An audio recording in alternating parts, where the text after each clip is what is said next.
Good evening. My name is Bruce Hamilton, and I'm the chairman of the Defense Nuclear Facilities Safety Board. I will preside over today's public hearing. I now call this hearing to order. I would like to introduce my colleagues on the board. To my right is Board Member Joyce Connery. Next to Ms. Connery is Board Member Jesse Roberson. To my left, Board Member Daniel Santos. We four constitute the board. The board's Associate General Counsel, Mr. Joseph Gilman, is seated to my far right. Several members of the board staff closely involved with the oversight of the Department of Energy's defense nuclear facilities are also here. I would also like to give special thank you. I'd also like to thank Councilwoman Sarah Scott from the Los Alamos County Council and Commissioner Anna Hansen from the Santa Fe County Commission's Office for joining us here today.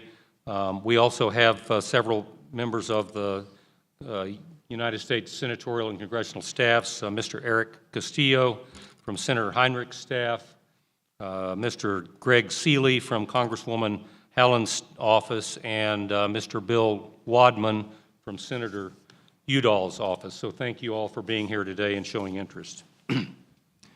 This hearing is the third of three public hearings planned by the board to gather information regarding the objectives and implementation of DOE Order 140.1, interface with the Defense Nuclear Facilities Safety Board. The first hearings were in August and November of 2018 in Washington, D.C.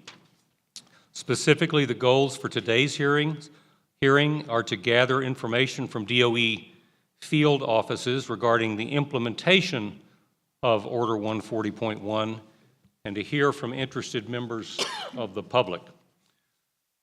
The board's enabling legislation contained within the Atomic Energy Act of 1954 as amended defines this agency's authorities, responsibilities, functions, and organizational structure.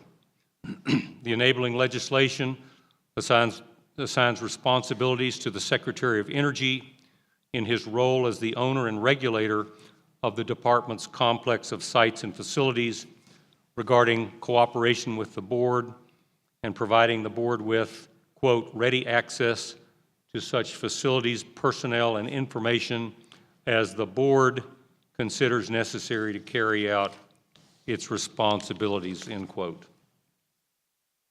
The order that is the topic of today's hearing is the primary vehicle that the department uses to implement the Secretary's responsibilities for cooperation with the board.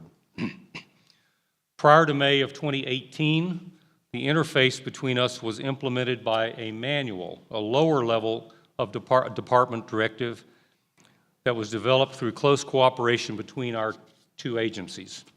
The new order did not receive that same level of close cooperation during its development. Because of the fundamental changes introduced in the order, the board voted to hold this public hearing to discuss implementation of those changes with the field office managers. In the first session today, the board will hear testimony from the managers of the National Nuclear Security Administration's Los Alamos and Sandia field offices, as well as the Office of Environmental Management's Los Alamos field office. In addition, the board's technical director will participate to provide the perspective of the board's staff. I regret that the previously confirmed representative from the Office of Environmental Management's Carlsbad office will not be able to attend due to unforeseen personal circumstances. Questions that we have prepared for Mr. Todd Schrader at Carlsbad will be forwarded to him to reply for the record. This evening's hearing was publicly announced on January 25th, 2019 on the board's public website and was subsequently noticed in the Federal Register on February 5th. In order to ensure accurate and timely information for the public, this hearing is being recorded through verbatim transcript, video recording, and live video streaming. The transcript, associated documents, public notice and video recording will be available for viewing at our public website. The video recording will be available through our website for at least 60 days. For the board's practice and as stated in the agenda, we will welcome comments from interested members of the public at approximately 7:15. A list of those speakers who have contacted us is posted at the entrance to this room. We have generally listed the speakers in the order in which they contacted us, or if possible, when they wish to speak. Mr. Gilman will call the speakers in this order and ask that speakers state their name and organization, if any, at the beginning of their presentation. There's also a table at the entrance to this room with a sign-up sheet for members of the public who wish to provide comment but did not have an opportunity to notify us ahead of time. They will follow those who have already registered with us in the order in which they have signed up. To give everyone wishing to make a presentation an equal opportunity, we ask that speakers limit their comments to 5 minutes. If there's additional time at the end, I will give consideration for further comments. Information should be limited to comments, technical information, or data concerning the subject of this public hearing. The board members may question anyone providing comments to the extent deemed appropriate. However, the board members themselves will not be obliged to respond to questions. Any questions generated by the public will be taken for the record. The record of this hearing will remain open until March 21st, 2019. Until that date, members of the public, including those observing today's hearing live via video streaming, may submit a written statement to the board to be included in the record. Contact information for submitting a statement can be found at www.dnfsb.gov. We reserve the right to further schedule and regulate the course of any hearing, to recess, reconvene, postpone, or adjourn any proceeding, and to otherwise exercise its authority under the Atomic Energy Act of 1954 as amended. This concludes my opening remarks. I will now turn to my fellow board members for their opening remarks. Mr. Santos. Thank you, Mr. Chairman. Fellow board members, distinguished officials, hearing witnesses, and members of the public. It is good to be back to New Mexico, and I want to thank the great people of New Mexico for hosting us and providing us with this opportunity to continue our series of hearings regarding interfaces between the Defense Nuclear Facility Safety Board and the Department of Energy, but more importantly, for the opportunity to come and listen directly to your perspectives. I want to thank my fellow board members and the entire staff of the Defense Nuclear Facility Safety Board for supporting this hearing here in New Mexico and for all the preparations. And I'm proud to note that the Defense Nuclear Facility Safety Board is celebrating its 30 years anniversary. 30 years since Congress established the important functions of the board, where we were given the responsibility of providing recommendations, independent analysis and advice regarding public health and safety at Department of Energy Defense Nuclear Facilities. The Defense Nuclear Facility Safety Board is unique in that we are independent from the Department of Energy and that our mandate focuses on public health and safety. While we are not a regulator, we help provide public confidence that the programs of the Department of Energy execute their important operational missions safely and that they do not become complacent in their responsibilities to protect the American people, including its workforce, against undue risk in the activities performed at DOE Defense Nuclear Facilities. The Defense Nuclear Facilities Safety Board ability to provide effective oversight, public confidence, transparency, and accountability is directly linked to our ability to maintain a strong and productive relationship with the Department of Energy. The board needs to be able to continue to have meaningful, complete, and timely interactions with the Department of Energy because the Department of Energy decision makers should be equipped and given the most complete and timely information especially on matters that could impact public health and safety. I agree with the Department of Energy's leadership's drive to ensure that the lines of responsibility and accountability on safety matters are clearly established between our two agencies. I also understand the Department of Energy's desire to update an outdated predecessor manual dictating some of our interfaces. However, there are better ways to achieve those goals in a more collaborative manner and without creating real and perceived issues with some of the language describing Order 140.1. What I have learned since the publication of the order is that the order has not improved or instilled public confidence on the Department of Energy and the DNFSB shared goals regarding public health and safety, especially when confusion is introduced via new and different interpretations of who is and who isn't and constitutes a member of the public. Furthermore, I am concerned that Order 140.1 has become an unfortunate and bureaucratic distraction from our real work, that is the public health and safety. I look forward to the witness testimony and public comments. This concludes my opening remarks. Thank you. Thank you, Mr. Santos. Board Member Connery.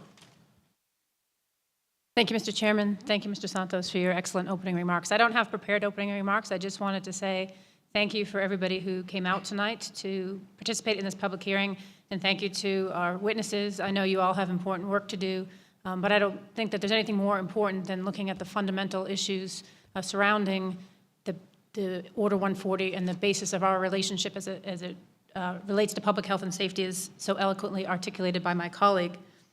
For those of you who have been watching this series of hearings, this may be a little bit redundant for you in that we still have the same questions we had in our first hearing in August and our second hearing in November, and those questions still remain today, which is what is the purpose of some of the changes in the order and how does it help? So hopefully it was important to us to hear from field managers directly, as they're the ones most directly associated with the work of the Department of Energy. And then more importantly, it was important to us to go to the field and hear from the public, those who are directly affected by the decisions that are taken by the Department of Energy. So I appreciate that the public is coming out tonight, and I hope that you will take this opportunity to share your views with us, and more importantly, to share them with the Department of Energy, because this forum is important for that purpose. Thank you. Thank you, Ms. Connery. Board Member Roberson. Thank you, Mr. Chairman. First of all, I want to thank those members of the public and to local and federal elected officers that have come out, as well as our witnesses. I look forward to hearing from the witnesses, and I look forward to hearing from members of the public. And I don't think I can embellish any better the statements already rendered by my fellow board members. Thank you. Thank you, Ms. Roberson. At this time, I would like to formally introduce the panel for the first session. Mr. Steve Goodrum is the National Nuclear Security Administration Field Office Manager for Los Alamos National Laboratories. Mr. Doug Hensey is the Environmental Management Field Office Manager for Los Alamos, and Mr. Jeffrey Harrell is the NNSA Field Office Manager for Sandia National Laboratories. Also on the panel, we have Mr. Christopher Rossetti, our Technical Director here at the Safety Board. We're pleased to have all of you here with us today. Before we begin our line of questionings, I'd offer you the opportunity if you have any introductory remarks you'd like to make. Okay, hearing none, we will proceed with the line of inquiry we had, and I will start off by asking Mr. Rossetti, would you please summarize for everyone the first two public hearings that the board held regarding DOE Order 140.1, and in your response, would you also discuss the recent correspondence between the board and the Department of Energy regarding the interface order? Yes, sir. On August 28, 2018, the board held its first public hearing concerning DOE Order 140.1. Deputy Secretary Brulette provided a statement. Mr. Matt Mowry of the Department of Energy Office of Environment, Health, Safety, and Security, Mr. Ike White of the National Nuclear Security Administration, and I responded to board member questions on the development, content, implementation, and impacts of the new order. In addition, the board heard comments from several public stakeholders who all expressed concern with the order. Following the first public hearing, the board sent a letter to the Secretary of Energy regarding Order 140.1 dated September 17, 2018. The board stated that the first public hearing confirmed the board's, and I quote, apprehension that DOE Order 140.1 wrongly attempts to diminish the board's ability to perform its statutory mandate under the Atomic Energy Act of 1954 as amended, close quote. The board's letter discussed the board's primary concerns with the order that involve major differences in Order 140.1 compared with the prior interface manual. The board's letter noted inconsistencies in the words in the order with the Atomic Energy Act of 1954 as amended.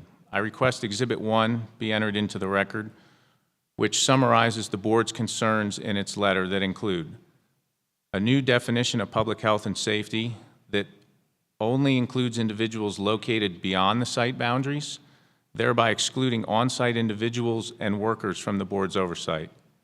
Exemptions allowing the department to deny access to hazard category 3, defense nuclear facilities, or other facilities that the department determines do not have the potential to adversely affect off-site public health and safety.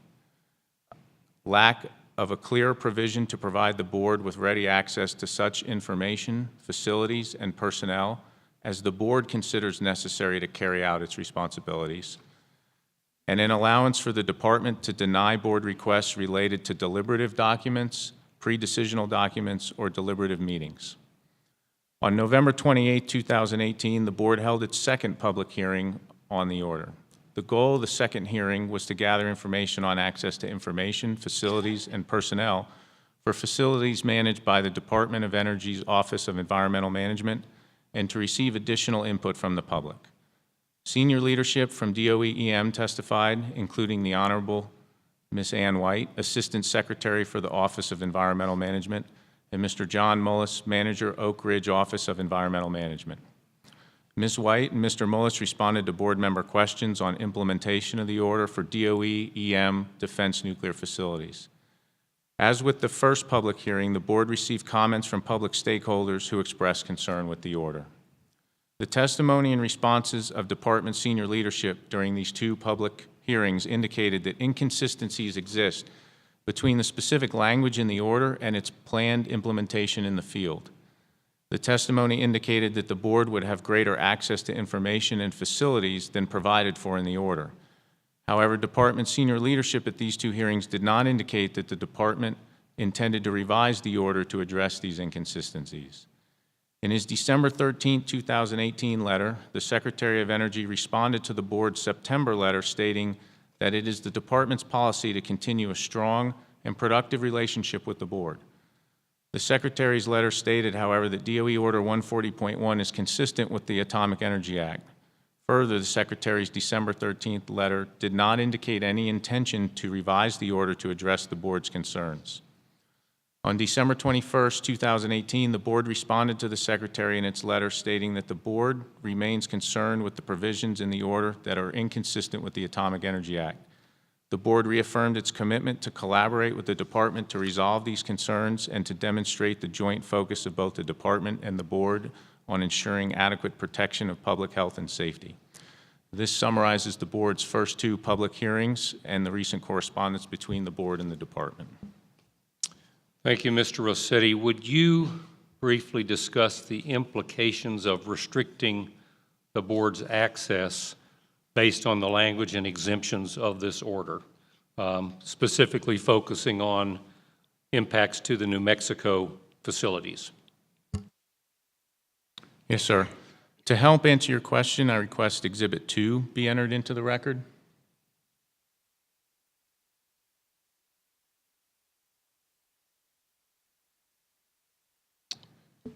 So I have to clarify that we'll enter an Exhibit 2 that has text to supplement the charts on this pie.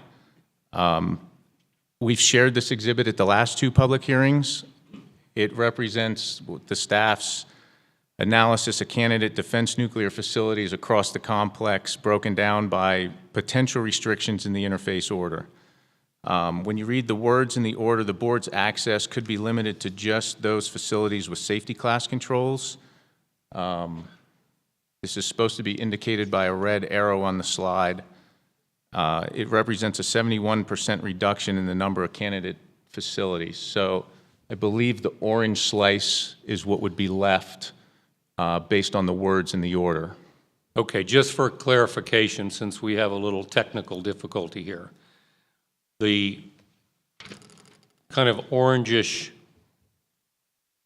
amber color in the upper left pie, that piece is what would be left if we followed the wording of the order very specifically. That's what we would still have jurisdiction over. Is Yes, that sir. correct? That slice represents hazard category 1 or 2 defense nuclear facilities with safety class controls. For the members in the audience who don't have access to this from previous public hearings, I'll go clockwise to the next slice. The blue slice is hazard category 3 defense nuclear facilities, that's 9%. Radiological facilities is the red slice, that's 23%. On-site transport is the green slice, that's 5%. Tritium is the very narrow purple slice, that's 1%. And then hazard category 1 or 2 without safety class controls is 33%. That is the aqua slice in the lower left portion of the pie chart. So based on the words in the order, the orange slice would be what the board would have jurisdiction over. All the other color slices would fall out. Next, I request Exhibit 3 be entered into the record. It further illustrates the impacts of the order's restrictions by site. For the purposes of today's public hearing, the New Mexico sites with defense nuclear facilities are starred. The green bars represent the total number of candidate defense nuclear facilities at a given site. The red bars represent only the hazard category 1 and 2 nuclear facilities with safety class controls. You can see a large drop in the number of facilities at all the New Mexico sites. Notably, the waste isolation pilot plant does not have any safety class controls. So this summarizes the order's impacts on the sites in New Mexico. Ms. Roberson has a question. Mr. Rossetti, if we can go back to Exhibit 2, I think the one thing that we didn't say for the public on that is that orange slice is compared to what the board considers its ability to provide oversight to now. Yes, ma'am. So it's a reduction. The entire pie is what the board and its staff have traditionally provided oversight of the Department of Energy and National Nuclear Security Administration. Okay, it looks like we got some of the words back there, thanks to Ms. Roberson, but we're still missing some. Is that all you had there, Mr. Rossetti? Yes, sir. That's the Okay. summary of the impacts of the order on the sites. Thank you. For the next question, I'm going to ask all three of our visiting panel members to address this. We'll start with you, Mr. Hensey, and then we'll go to Mr. Goodrum, and finally, Mr. Harrell. So let me kind of tee up what I'd like to discuss. And these are short, kind of a short answer on this. I don't need a long thing. The board has worked closely with the department to ensure the adequate protection of public health and safety at defense nuclear facilities, including sites at New Mexico. Recently, the board has worked with the department regarding the safety posture at the plutonium facility at Los Alamos, resolution of issues regarding inappropriately remediated nitrate salts at Los Alamos, and oversight during the restart of WIP. Each of the field office managers present here today have worked with the board for quite a number of years in various roles. So what I'd ask you to do is, very briefly, is to hear from each of you based on your experiences, your perspectives on the department's relationship with the board prior to this order, what worked well, what didn't, what needed improvement, and if things did need improvement, did this order address those things? And I'd like to start with Mr. Hensey, please. Mr. Chairman, board members, and if I miss anything, please come back to me. Our relationship with the site representatives for the Defense Nuclear Facility Safety Board is excellent, at least the way that I believe it. In dealing with the project you were talking about was the remediated nitrate salt process. Before, and we expect that continuing on with this order, there will be very little, if no change to that. Our responsibility is to make sure that we ensure safe operations of our facilities and ensure the safety of and health of the public, workers, and the environment. And in doing so, it's our responsibility to use or take any input from any available sources. In the past, that's been the site representatives as well as the staff who's visit, and we expect that to continue. Because regardless of whether the facilities are the ones that you showed up on that slide or not, we still have the same responsibility as line managers. And in order to make the best decision possible to ensure safety, we expect to continue to get input. And one of the things we miss sometimes is there's a whole slew of experts out there, not just the Defense Nuclear Safety Board, but your regulatory agencies, both federal and in the state. There's local governments who have experts in the field, and we rely and use all of those and take the information. The decisions are ours as the line management in order to make sure that we do ensure safe operations, but we expect that we will continue the same relationships that we had, receive the information, assess the information just like we do with all the sources, and then make the best decisions for our operations and mission execution. I appreciate those remarks very much. Was there anything that was fixed that wasn't working well prior to this order that this order fixed? That's really the gist of the question. Yeah, I don't think that there is, anytime you have different organizations with different, you can say objectives or the basis on which they, everything from your federal governments to the DNFSB, you see things slightly different. And so that's why the communications is very key and vital, and I think that communications has been well. So I can't say that there is a specific gap that we had that the order is either going to address or that is going to create a gap in there. Again, it goes back to the relationships, it goes back to the communications, and so I don't see either way this order is going to change that. Thank you. Mr. Goodrum, do you have some comments you'd like to add to that? Yes. Thank you, Chairman Hamilton and board members. Just like Doug started out, I've been a federal manager or a key position at one of the NNSA sites.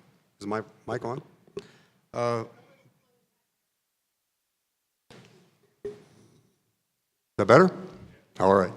So I've been a federal manager at multiple NNSA sites since the 90s. And when I look at the new order, I don't see things that fundamentally change the role and the relationships that I've worked with the board from the various positions. The fundamental is, as a risk official, when you're authorized to make a safety and well-informed safety decision, you need to make sure that you're taking the accountability. You need to make sure you're bringing in all the relevant information and that you're balancing that information to make a well-informed risk decision. Throughout that process at described points, it's appropriate that we share information with the board and with the staff so that you understand our decision-making process. At the appropriate times, you get to see the decisions that were made and the basis of those decisions. And so when you look at the new order, I don't think that it changes that fundamental, but I think when we roll out our procedure internal at the laboratory, we'll add a lot more crispness to clarifying those roles so that it doesn't change the actions by the board or the staff, but is focused to change the actions within NNSA that we have very clear lines of responsibilities that we adhere to. yet at the same time, we have open communication lines for exchanging the appropriate information for you to conduct your oversight role or your independent analysis role and ability to provide comments. Thank you. Mr.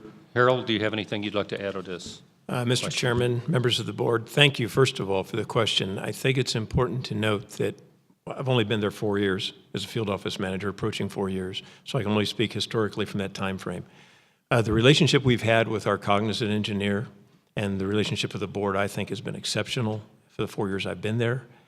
I don't see any change associated with 140.1.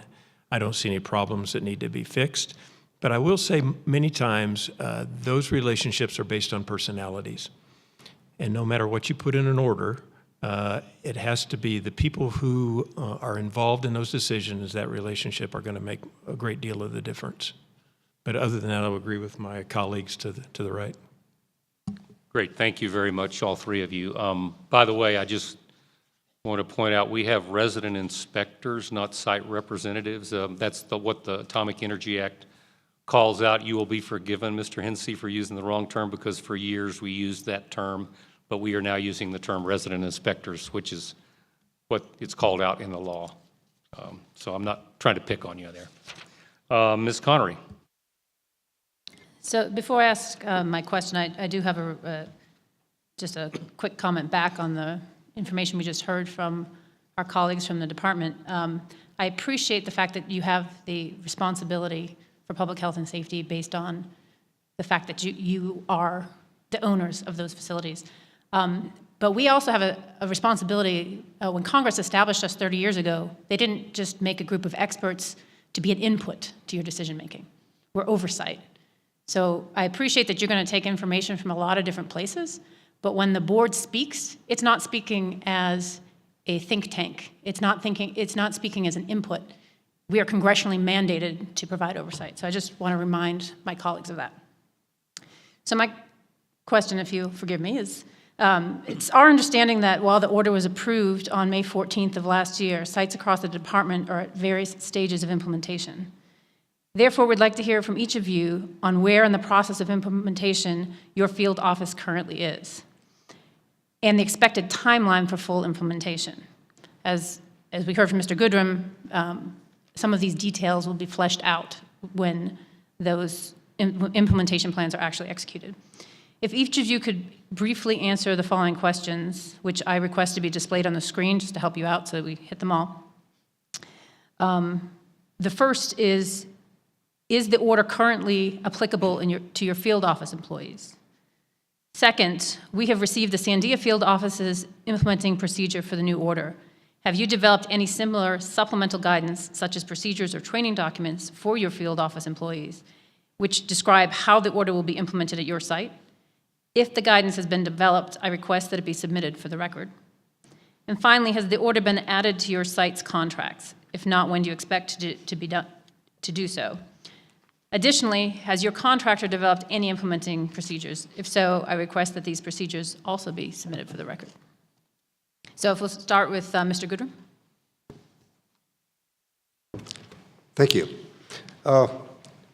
First of all, yes, the order is applicable to the Fed staff at Los Alamos. We conducted training executed within NNSA to bring the seniors up to speed with what was in the new order, what was expected of us in implementation of the new order. And so that has been flowed down to the higher levels of the Fed staff, relatively well understood by the staff in total. Let me go back to the third question, which is the new order in the contract? The answer is yes and no. The new order was in the contract for the previous contractor known as Lands. And as everyone's aware that we changed in November to Triad. The Triad contract was in transition at the time, and we did not insert it during that period of time with Triad. We're in the process of doing a contract mod, so within weeks that will be in the Triad contract. As I alluded to earlier, once it's in the contract formally, Triad will take and rewrite the procedure that they use for interface with the Defense Board. They will also coordinate that through us. We don't approve it, but we do concur in it.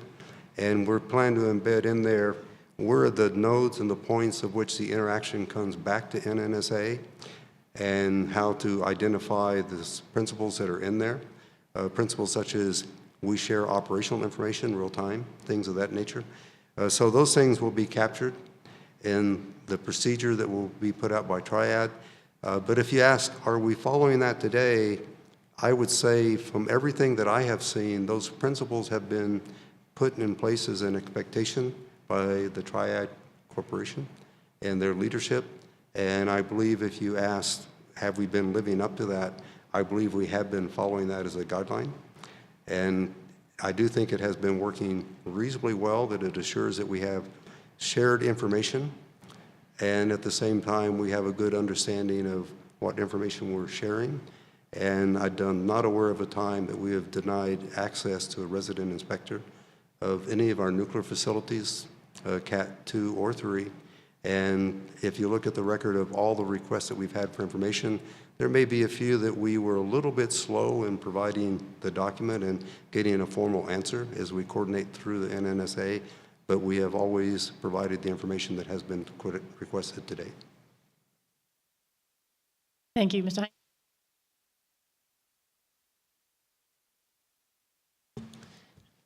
Chairman Hamilton, members of the board, just as Steve said, the order is applicable to the federal staff once it was signed and approved by the department back in May of 2018. So we have had training from several different sources, first from the Department of Energy's departmental representative to the DNFSB. We received training from them at our level and also at our DNFSB liaison for my staff. We then had training within the senior staff of the Environmental Management, Office of Environmental Management headquarters and the field managers. And then we also did training for our staff. However, because as I said before, the expectation is not that there's not going to be significant change, we don't believe that it is necessary that we need to have an implementing procedure at our field office. Right now I have 24 folks there, going to have maybe 34 folks. And so based on the communications and interfaces we have and with the DOE order, we don't believe that it's necessary to have one at our level. Is the order applicable to the site contractor? Our contractor came on board April 30th of last year, which was prior to just before the order was approved. However, it's not in their contract as of yet. And the reason it isn't is because we go through all of the changes that we have, orders and so forth, and we do an assessment of what the criticality is based on the impact on safety, and if there's significant changes. In this case here, we didn't believe that it was a significant change, and so it kind of went in the stack of the different changes. There's a draft memo that we have that will initiate a contract modification that's sitting on my contractor officer's desk right now, that it is expected to go over there with a list of changes that we are asking for at the impact that they believe will be to our contract. And then after that, we'll do the contract modification. So we expect that the contract modification should be completed in the next couple months. Thank you. Finally, Mr. Harrell. First of all, as my colleague said, yes, the interface order does apply to all field office employees. That's a simple question. And I believe you said you have seen the supplemental guidance. Let me expand on that just for a short amount, because I want to go to the procedure and the training documents. All of the folks in our office who this will, and I want to say it applies to all federal employees, obviously, but not all federal employees are involved with work that would associate with the DNFSB, of course. All have been trained, all received the same training that was given by headquarters, and lab employees attended that as well. Some lab employees did. So we did explain and describe how the order would be implemented at our site. It's the same training that some of the other sites have received. Has it been added to the contract? Yes, through a contract modification. So that is on the contract and has been for a while. As far as implementing procedures, I have seen the communications from the lab staff, senior staff, that basically says there are no changes associated with.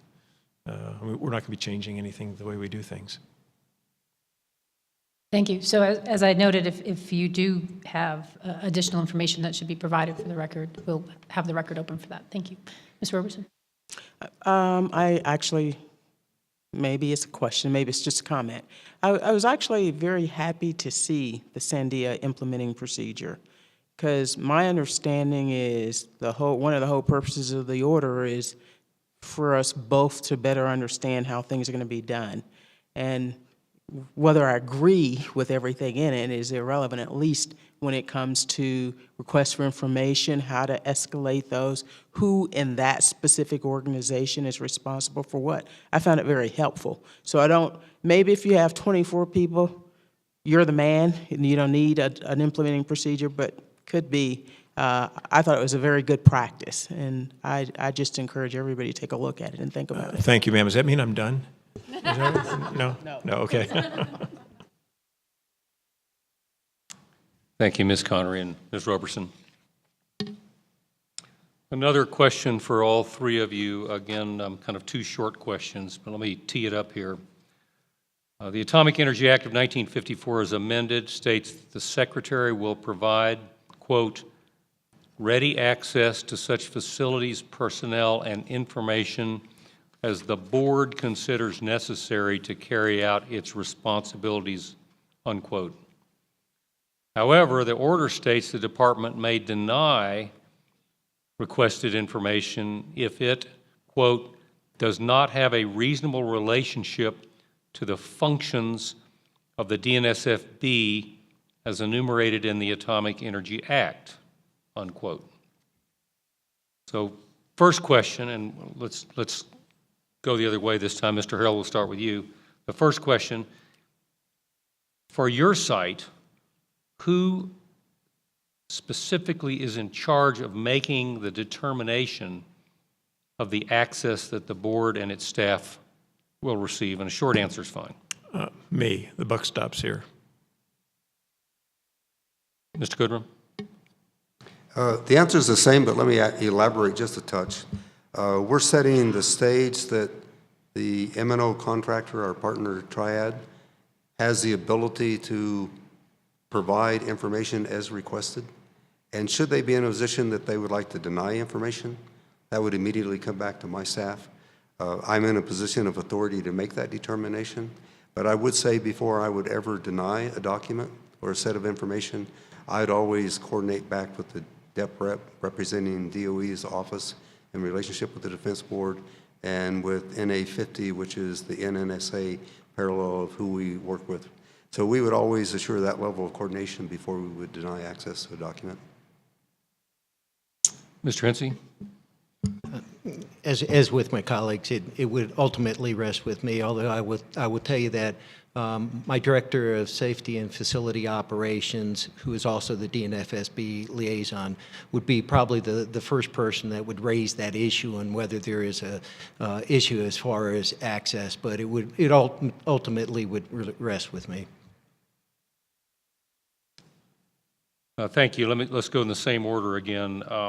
The second part of my question. What happens if the board requests access to information on something that the board considers necessary and the department doesn't? How do we resolve the difference? Well, I want to be very careful about looking at hypothetical situations, obviously. But I think the important piece will be the communication flow, not only between, as Steve mentioned, me and my office, but the departmental representatives as well, and NA50. But then also, obviously, we will work with you all. I don't anticipate an issue where we will withhold anything. I don't see any change in the way we're going to operate, the way we've operated in the past. Okay, I'll stop there because I actually happen to agree with you that it's a hypothetical, and so I'm going to let the other two of you off the hook because it is kind of a hypothetical, and we're going to go on to Ms. Connery. You're too easy. Okay, my question, this is for Mr. Goodrum specifically. So NNSA has announced that they will play a prominent role, that Los Alamos will play a prominent role in manufacturing new plutonium pits for the stockpile. This is an issue in which everybody is keenly interested, as you well know. We understand that this will require considerable efforts to upgrade the infrastructure to include safety systems like glove boxes, ventilation, and fire suppression systems at PF4, plutonium facility. Some of these efforts are funded through line item construction projects that Congress clearly expects us to oversee early in the design and construction process. But other upgrades are handled through programmatic and less regimented means, and they may not necessarily reflect the safety significance of that acquisition. Do you consider the information and process surrounding these decisions that will need to be made over the next several years as pre-decisional, and how will that affect us as the board as we try to conduct our oversight activities? Well, let me put it in a touch of context. Those activities you're referring to would happen inside Plutonium facility that has an approved safety basis, which we just recently upgraded. We also have a plan to continue to upgrade it over the next couple of years to make sure that we have the best safety documentation and set of controls for the operations we're headed towards. But in context of your answer, anything that happens inside the Plutonium facility has to be within the envelope of the safety basis, the safety documentation.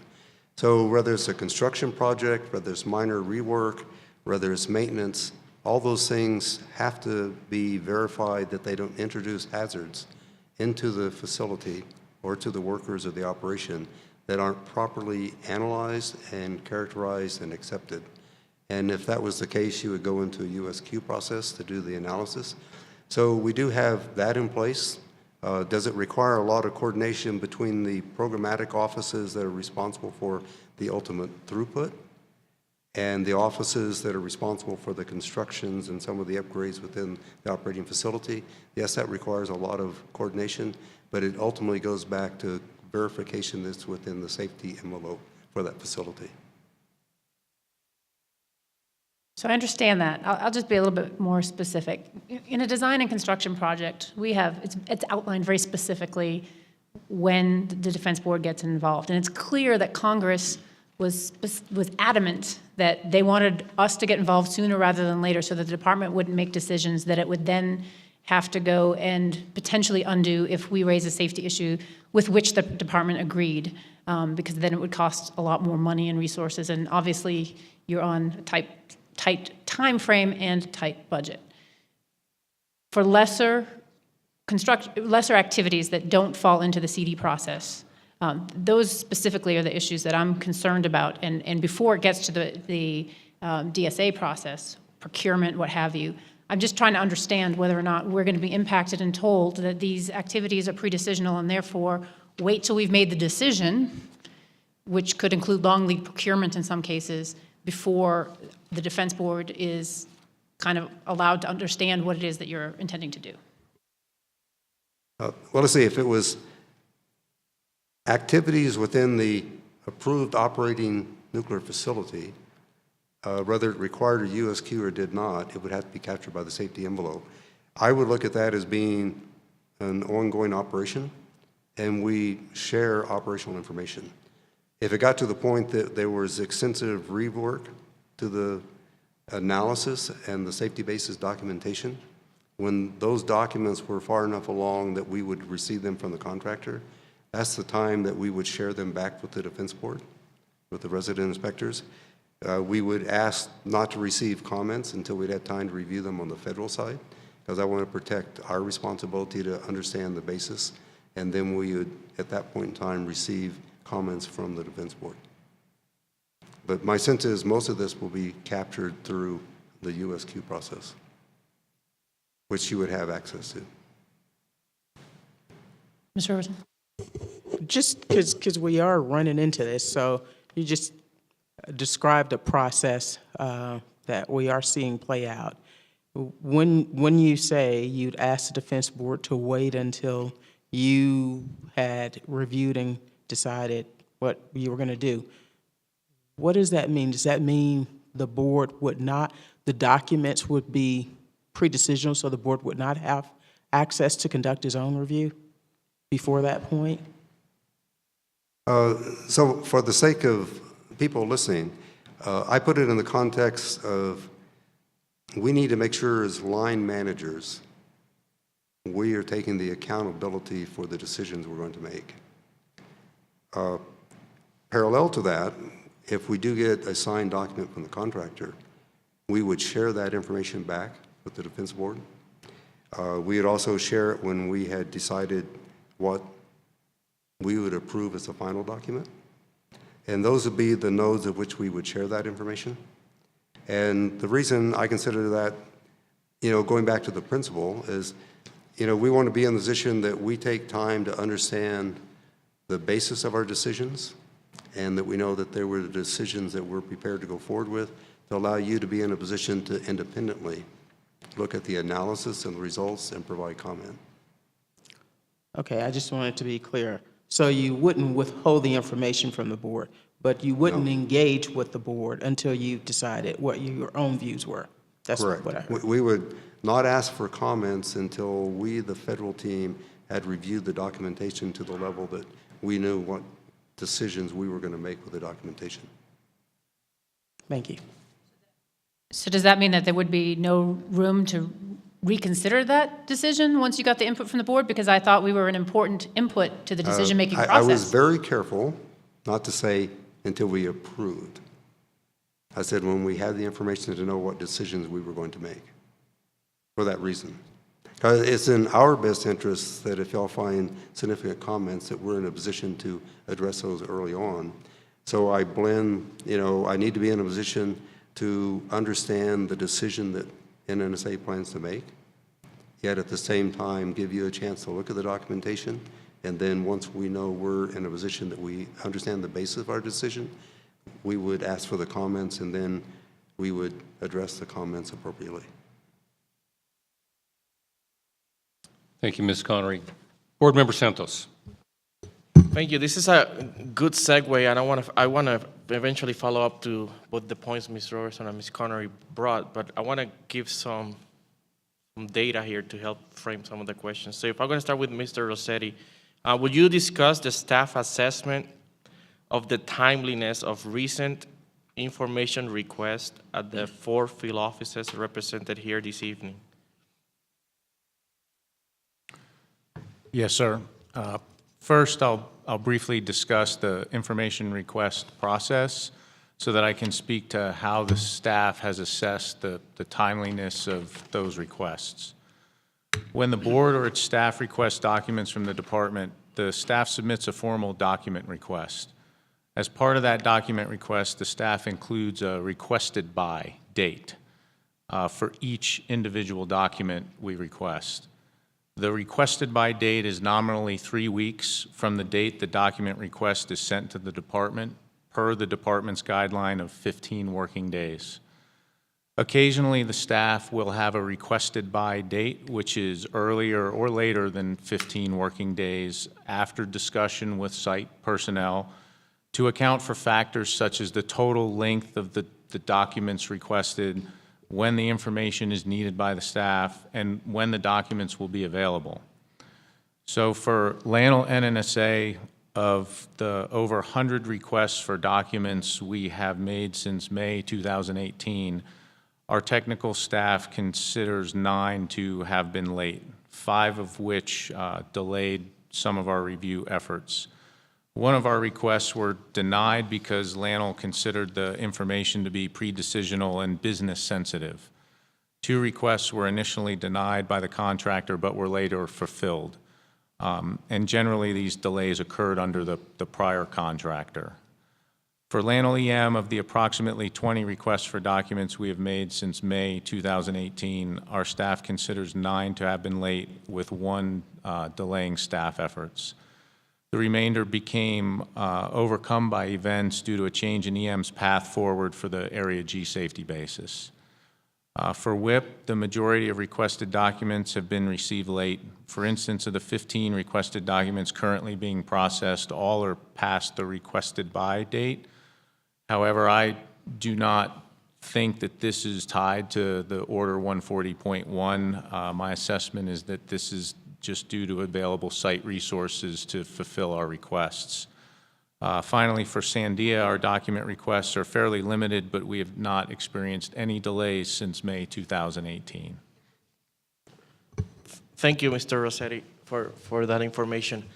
So the point I would like to make it, to me, I'm going to make up a phrase here, safety delayed, safety denied. And what I'm concerned about is, yes, if part of our reviews is like a more traditional review of, let's say, like at the safety basis documentation, I understand you were careful to say we'll figure out and coordinate at what's the right time to engage, maybe not necessarily after you approved it. But a lot of our oversight is looking at current health, current controls right now. And because of the thoroughness of our staff's work, we want to make sure we're absolutely and technically thorough.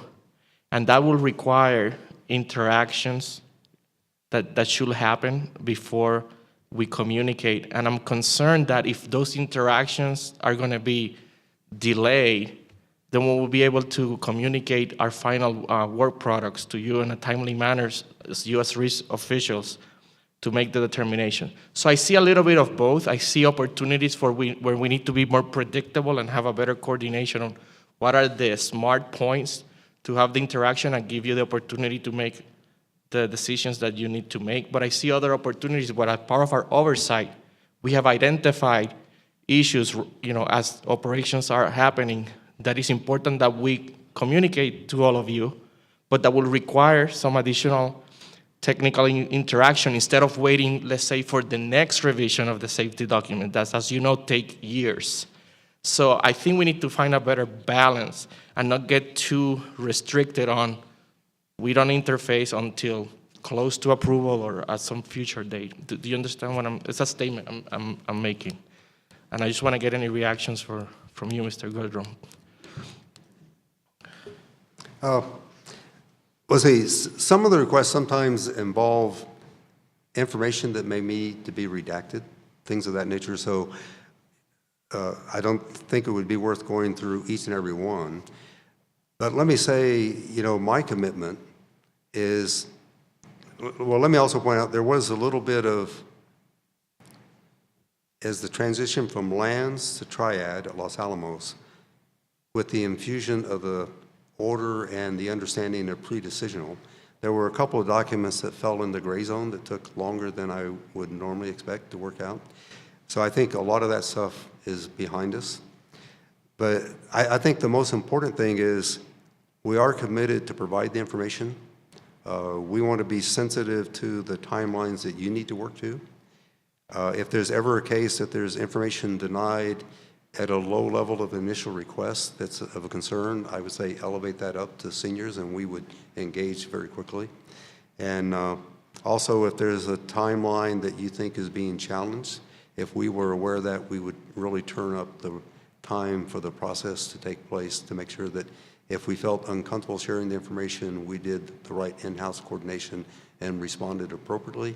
Or if we had a way to work around things, we would offer that up.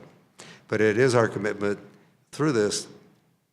I stated a slightly different data set, but it's maybe the time span that I picked up, because our commitment is to provide the information requested, and I don't think there will be very many cases that we don't. And when that's the case, we would definitely explain the reason behind it.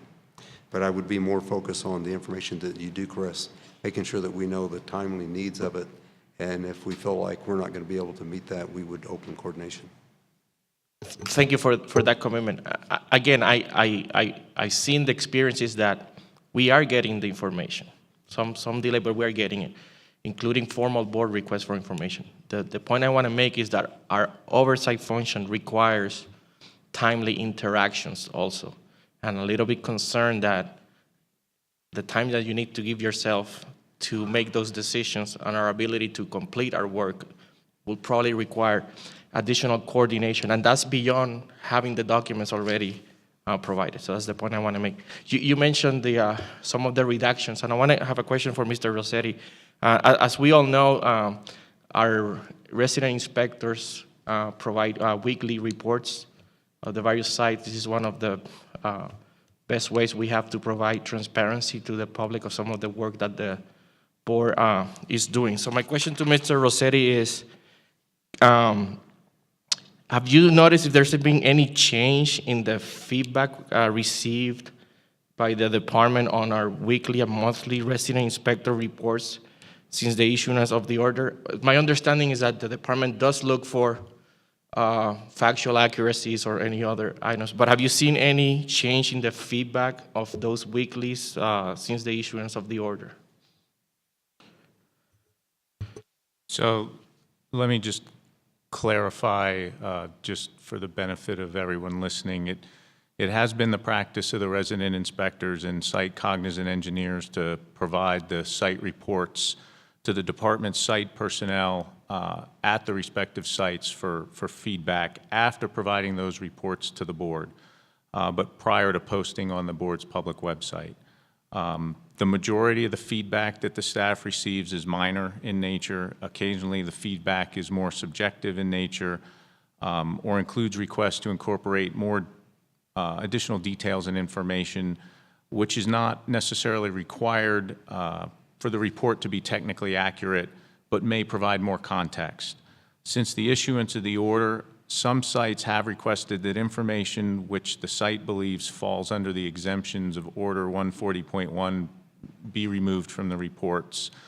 For instance, when the staff attended and reported on a fact-finding meeting for an event at a below HAZCAT 3 facility at Y12 in June 2018, a comment from the field office was to remove the paragraph from the weekly report as the facility was exempt from Order 140.1.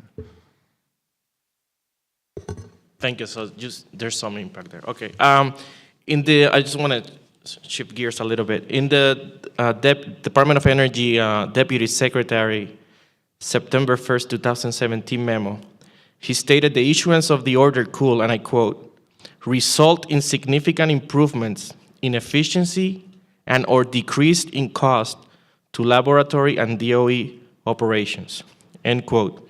So I have two questions to our witness. Can you explain how implementation of the order will improve overall efficiency and or decrease cost as a result of the changes to the interface with the board at your site? And then how are you going to measure these improvements, cost savings, and communicate them? So I'll start with Mr. Goodrum. Well, let's see. First, if you go back to the procedure I referred to that will be created by the new M&O contractor Triad, I think there will be a lot more clarity, so there will be less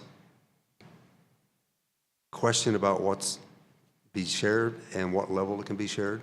And I think that by itself will make it where people feel much more comfortable answering those questions. I feel very comfortable that when the resident inspectors ask for information that is operational, they ask for information that's working within the laboratory, that the M&O partner can have the liberty to go ahead and share that information essentially real time. And we wouldn't require formal requests for those type interactions. And then when we do get a formal request, which would be really information that winds up going back to the headquarters office, that we would quickly work that. But I do think that with the new order and the roll down, just like I was talking about clarity when we share safety documents, I think that same level of clarity will show up to those who are doing the day-to-day work so that they know how to answer those questions from the beginning. Second part is how will you measure those improvements? Do you have any metrics on cost, efficiency? Let's see, without a lot of data, I think if you look at the last 4 months at Los Alamos, you probably have seen an improvement. But those are metrics that we would watch in the reports that we received. And also I would govern from information that came directly from the contractor about areas that they might have concern. But my general sense is that you'll see fewer things that are missing the timeline. And I would say it would be a rare exception that would be requests that we would say would be pre-decisional or for some other reason we would not share.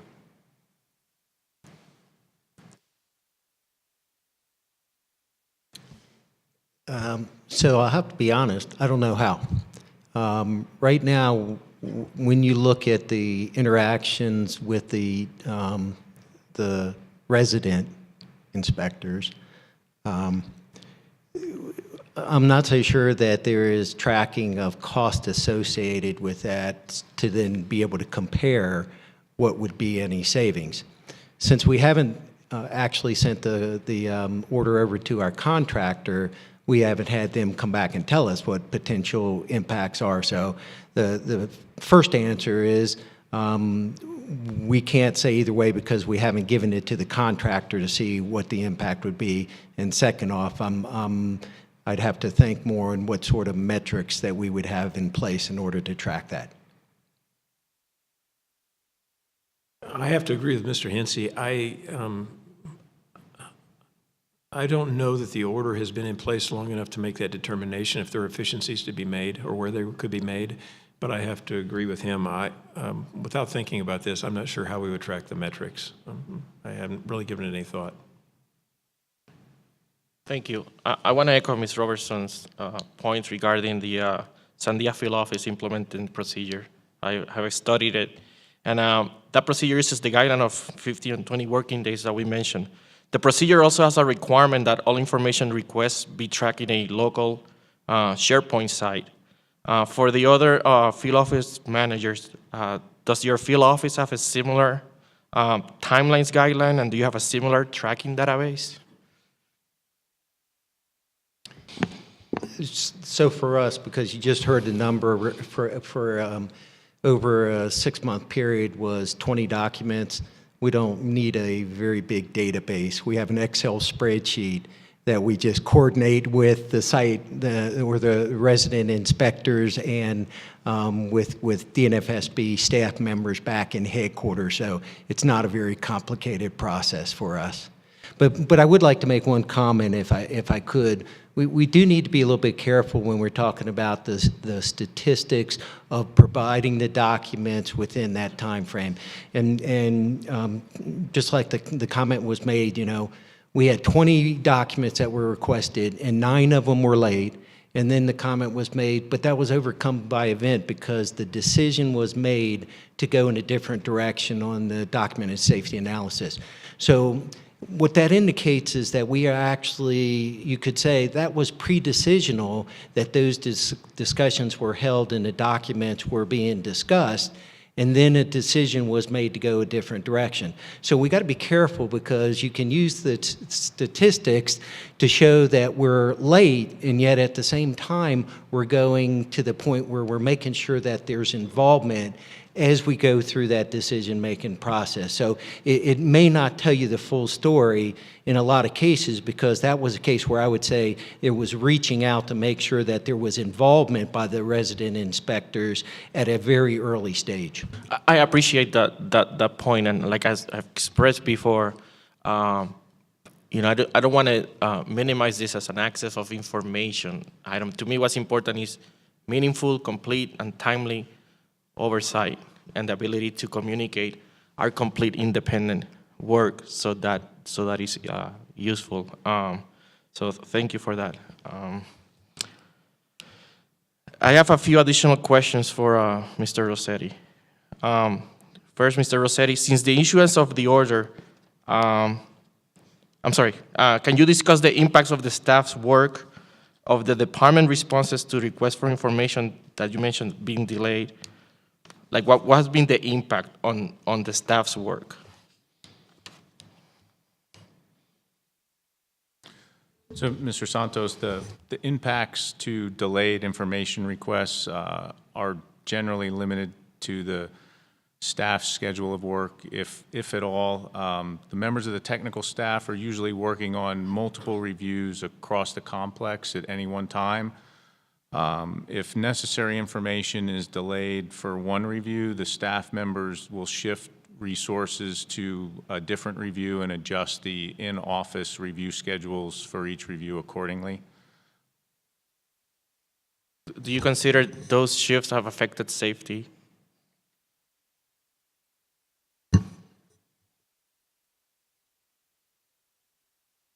Generally speaking, I don't think the in-office shift of resources from one review to another have affected safety, no, sir. My follow-on question is, what guidance and controls do you have in place to engage with the board when documents are delayed, and in what form is that guidance provided to the staff? As a technical director, I've directed the staff to inform myself and the deputy technical director when documents are delayed past the requested date for reasons associated with Order 140.1 so that we can bring it to the board's attention. I've provided this guidance to the staff through email and verbally, and reiterated it verbally through our internal meetings with the technical staff. Thank you. And since the issuance of the order, do you believe we have experienced impacts to our mission?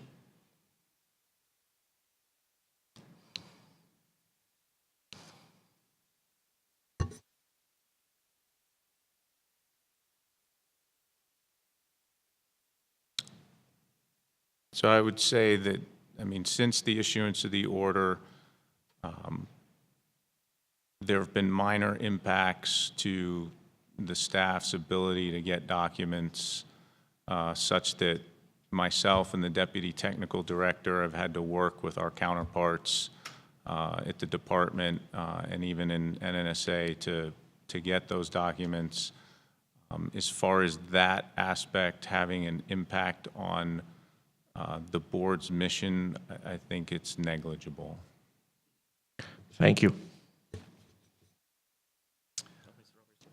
Thank you, Mr. Census. Ms. Roberson? I have one follow-up question, because I think your exchange with Mr. Hensley was a good one on requests for information. If I remember correctly, in our last hearing, there was reference to several thousands of information requests that the department had received from the board and its staff, that there was a small fraction that had been addressed. I was stunned by the number, but it does lead me to believe maybe we don't count the same things, which would be helpful. But number two, there are not that many in the EM operation. I know there are not that many Sandia. I'm wondering if you know, Mr. Goodrum, how many information requests have you received from the board? Do you have a sense of that? Because headquarters tracking. Off the top of my head, I could not say. I did go through that information over the last couple of weeks. But I agree with you that we need to have a common understanding of the information requested, the expected timeline, and if needed, an adjusted timeline. And I think that would be the best way to make sure. I would also point out, it's an exception, but there are times there are actually documents that are not yet complete that people are aware of that there's a request for, and we're actually waiting for the document to be completed in order to provide that documentation. But like I said, our commitment is to provide the information that is necessary, to share that as timely as we can without intervening with our decision-making process. And I think in most cases, there's a way to do that in parallel, and we'll provide that level of coordination. Thank you. Thank you, Ms. Roberson. Board Member Connery. So my fellow board members and staff are probably going to kill me for this, but I'm going to go a little bit off script and not read the question that's on my page. But I'm grappling with this whole issue of deliberative documents, pre-decisional documents, deliberative meetings, and the fact that the order says that the department can deny our access to those. It's in nobody's interest to waste our time. And again, I'll point out we have fewer than 100 staff members, including board members. I think it's down to 85 now, in comparison to the large numbers of folks that you have at both DOE and at the complex. So we don't want to waste our time looking at things that will end up going in a different direction. So that is a conversation I think that needs to be had. But when you look at our statute, it says that the board gets to look at whatever information it deems necessary. And when I look at the Deputy Secretary's statement that it's going to decrease costs to laboratory and DOE operations by having this order in place, my thought is, well, why would that be? Because what costs are you avoiding by not getting input from the department? And yes, I understand that you want your staff to do its own work and to make their own determinations, but at the end of the day, you all have the responsibility. So when our input comes in, should be immaterial to the decisions that your staff is making. right? I mean, I'm trying to understand why you would want to restrict pre-decisional information. In normal cases, that's because you don't want it released to the public. Well, we don't release information to the public without checking with the department first to make sure that it doesn't contain any classified information or information that you don't want to be released to the public. So it's not that it's going to be going public, it's so that we can do our work. So can you just help me understand why you would want to restrict us from seeing this information and getting the best input that you can before you make the decisions, rather than to come to a conclusion and then argue about two different decisions based on two different viewpoints? Whom is that addressed to? I'll start with Mr. Goodrum, and then anyone else who wants to chime in. So I don't think I can speak to the data that was used by the Deputy Secretary to answer that question. But looking at it from an implementation standpoint at Los Alamos, I don't know how I could put a number to the dollars, but I go back to my original statement. When they talk about pre-decisional, in the order it does say on a case-by-case, which gives us the latitude and authority on a case-by-case to make exceptions. But I go back to the principle that it's a gray area between making an informed decision you're accountable for and then putting you in a position that you're independently reviewing results of our decision. And so in a few cases where we have formal documents like safety basis, we have defined those as preliminary safety basis, submittal from the M&O partner, and when we're ready to make a determination of acceptance of that safety basis, which I think are reasonable increments of time to share information, to collect feedback from the board and from the staff that you could then factor in before decisions and operations begin. Anyone else want to chime in? Sure, I'll chime in on this one. So first off, I will definitely state that we, the Department of Energy, and certainly not us EM Los Alamos, have cornered the market on technical knowledge. So it's always good to get input from folks. What confuses me sometimes is when we keep talking about pre-decisional, because there's a spectrum of time. And so it seems like folks all can pick that time because, at some point you got to start with the brainstorming process where you're just throwing things around. And you talk about the point where you don't want to waste the time of your staff. So there's got to be some sort of start, and at some point you would say there is actually information that is of value.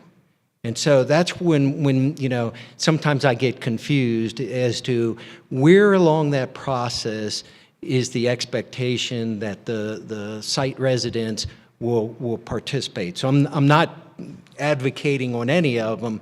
I'm just saying in a lot of cases it's not so simple to say where has that involvement begun.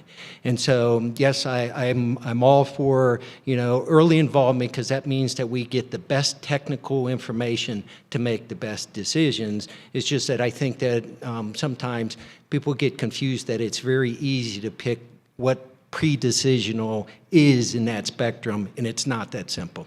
I appreciate that, and I would make a distinction. Our resident inspectors are our eyes and ears on the ground, and so they provide us with emerging information. We want them to have an understanding about how you make decisions, because that's what we're supposed to be overseeing, is how you are regulating the contractor. That's what oversight is. So they're our eyes and ears on the ground. A formal review, however, is something different, and when the board determines it needs a document in order to do a formal review and then present to the board a case for making a safety case to the department, that is when the formal requests come in. And as far as the cost savings go, I honestly having a hard time buying that there is a cost savings from denying information that's statutorily allowed to the board. I don't know what cost we're avoiding and what cost savings would be more than the cost savings of an accident avoided. Is there a question in that, or is that just your response? No, that was simply my soapboxing. Okay, thank you. Mr. Santos wanted to follow up. Thank you. Mr. Rossetti, what percentage you estimate of the staff's work or review work involves, interactions with DOE, federal elements, and its contractor prior to the board acting on them?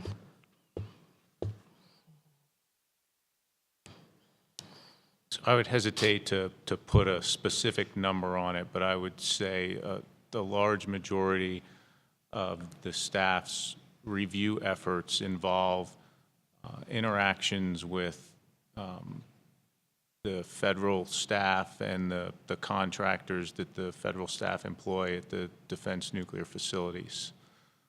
We often review documents in the office.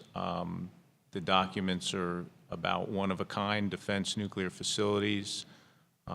Sometimes it's hard to really understand the facility mission and how that mission is carried out without putting eyes on that facility and even interacting with the people that are charged with operating that facility. So for any review of a facility at a site, it involves interaction with the individuals at that site.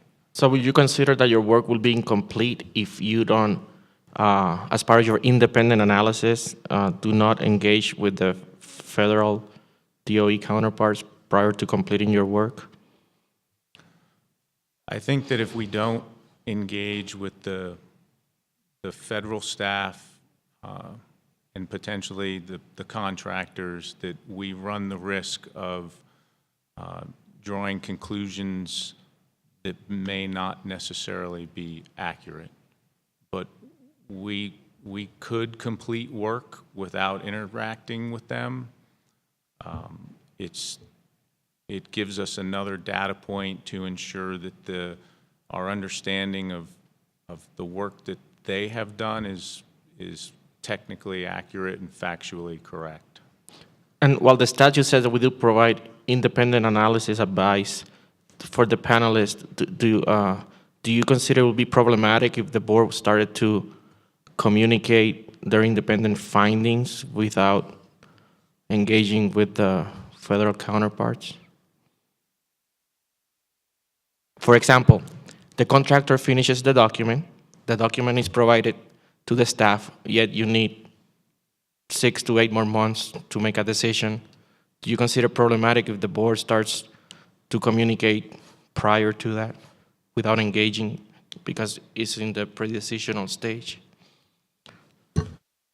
I'll start. Of course that would be, because without communications, you're going to have all sorts of different opinions, different directions, and you talk about increase in cost. I can guarantee it's going to be a greater increase in cost. So you definitely need that interface with that during the process as you're going through, so definitely.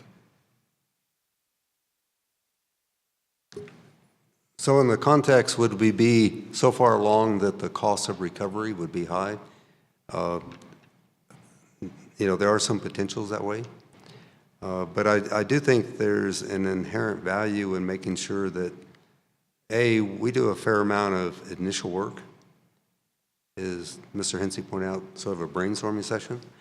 The value of a lot of interaction in that phase is probably not as much. But I think once we get to the level that there's a concept of the approach you're going to take, that's when is the right time to share what is the logic of that concept, what are the merits of that concept, what are some of the weaknesses. And I think at that point in time, that level of interaction, and I would agree, that interaction needs to go back to the experts that originally formulated the data so that they can answer the questions on the analysis they did, the models that they used, and how they formulated the control set that they decided on. And I agree with Mr. Goodrum. I think it will be situation dependent, obviously, but I think he hit the nail on the head. I have to agree with Steve. Thank you. I agree there's an optimal point.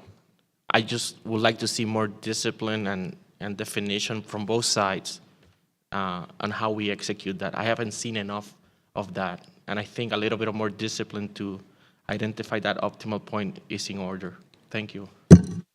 Board Member Roberson. Thank you, Mr. Chairman. Actually, I do have a question. I'm going to talk fast because I know we're running out of time. I know you guys are happy about that. Anyway, I just say, I believe all of you have nothing but the best of intentions. But the board has had experience at many sites where there aren't people who want the board to have access to information. Some of them have been your sites. Implementation of the order cannot be left to rely solely on the personality of the current participants in the process. The Deputy Secretary cited some key drivers in developing and issuing the order is to create more rigor, discipline, and predictability in the roles and interactions with the board and its staff. Our questions are not intended to impugn your good intentions, but to deftly read the guidance and determinations reflected therein. Therefore, concerns raised remain even though you and your boss's intentions and actions thus far are much appreciated. I guess my question is, are you surprised that the board continues to raise the same concerns that it's communicated in writing and in these hearings? Does it surprise you that we have these concerns? Yes and no. We have, from the first two hearings, you've heard basically the same thing that you've heard today, but the fact that you're raising them at the field office manager level, I think, is different, and I think that's important. I want to go back to what you said, ma'am, earlier about the personalities. Yes, there is a concern anytime anything's personality-driven. But one of the things the department did when this order rolled out was the training sessions. And in our case, for NNSA, Ike White, who you well know, provided that training, and he made it very clear the direction we were going. Personalities can all be different, but when the leadership says this is the way we're going to go, whether it's the way it's written in the order or the way we're going to interpret and implement the order, then that's going to make a big difference. So, yes, I do see that we are plowing the same field, but it's a difference. You have field office managers up here. We're not talking from the policy perspective, you're talking from implementation. And that's where the rubber hits the road. That's where the actions are going to be done, and that's where the real relationship's going to be made.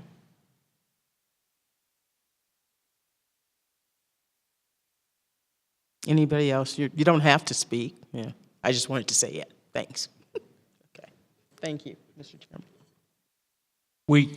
We are out of time, and I wanted Ms. Connery to ask a very brief last question, so I'm going to let her have the floor, but we only got a couple minutes. I'll try to be brief. So the final question, which I'd pose to all of you, is in similar fashion to our first two hearings, what we've heard here today regarding your interpretation and implementation of the order at your sites does not match the literal words in the order, and I think you just articulated that quite well. At best, the order could be interpreted differently than we've heard today. This is particularly important looking forward as you move on your careers and in different individuals fill your roles. As we said, you don't want it to be personality dependent, that's problematic. And even though the leadership might have told you this is the way we're going to implement, the leadership is also subject to change. To me, words matter. Words on the page and how they're interpreted matter. If you have an operation with a procedure in it, you don't let your operators interpret what that's supposed to mean. It has a literal meaning. And I think this order has a literal meaning which is contradictory to, I think, how you want it to be implemented in the field. And I would reiterate what Ms. Roberson said about your good intentions. And I know most of you, because I've worked in NNSA in some capacity for the past 20 years, and you are excellent managers and leaders and stewards of our facilities. In my view, the order should be suspended pending revisions to match the testimony we've heard during the course of the public hearings, although I did hear some disturbing things today about implementation and subjectivity of what the board will be allowed to review. We as the board continue to interface with the department and other stakeholders to that end. In the interim, I'd like to know what steps each of you will take going forward as the order is implemented at your sites to ensure that implementation is consistent, unambiguous, and matches the promises that we've heard that this is not going to interfere with our ability to do our job, which is congressionally mandated Thank you. And in the interest of time, very short answers, please. If you want to provide other information later, you can provide it for the record. Well, let's see. I would go back to our efforts at the laboratory in order to codify the type behaviors that we have talked about that, in my view, are consistent with the new order. I don't think they're inconsistent with the old order because I said from the beginning, I have sort of operated with this type of a principle with the board since back in the 90s. And I think it's demonstrated that when you make decisions, it's a pretty solid process.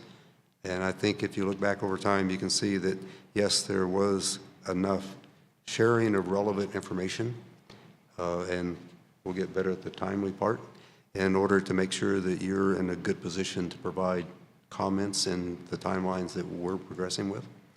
I do think when we get this new order revised with Triad, that it will cut out a lot of the uncertainty that at the working level people had seen, which I think will help make improvements. But I don't think that there's anything that will be a fundamental change from the way that I have seen our relationship with the board over the past decade. Mr. Harrell and Mr. Hensey, if you would like to provide answers for the record later, that would be fine. We are out of time, and so I want to thank all four of the panelists for spending this hour plus with us, Mr. Goodrum, Mr. Hensey, Mr. Harrell, and Mr. Rossetti. We will now take a 13-minute break, and we will restart at 1/4 the hour. Thank Can I have you. a statement, Chairman? Mr. Santos, very quickly. Yeah, I just would like to extend an invitation to the panelists to accompany us and stay and hear the public perspectives. I think that could be very useful to all of us. Thank you. We are in recess. Ladies and gentlemen, I have some good news and I have some bad news. The good news is we have 19 people who have asked to make public comments. The bad news is we have 19 people who've asked to make public comments. So what that means is that we are going to be ruthless to the point of extreme about limiting each person to 5 minutes.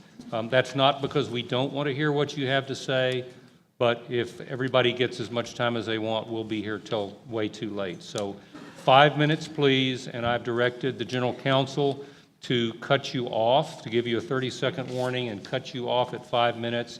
And I have told him that if he doesn't do so, that he needs to think about looking around for a new job. So, yeah, and also I would offer that if you don't get your full 5 minutes to speak, you may submit your questions or your comments for the record, and we'll include them in the record of the public hearing. Also, I would ask that you phrase your comments as comments. If they are phrased as questions, the board is not obligated to answer them, but we will put them into the public record as such. But I'd prefer that you would avoid phrasing them as questions. They should be as comments. So at this point, I will turn over our proceedings to Associate General Counsel, Mr. Joseph Gilman, to manage the public comment session. Mr. Gilman. Yes, thank you, Mr. Hamilton. So as Mr. Hamilton stated, at this time, we're going to provide an opportunity for comments from interested members of the public.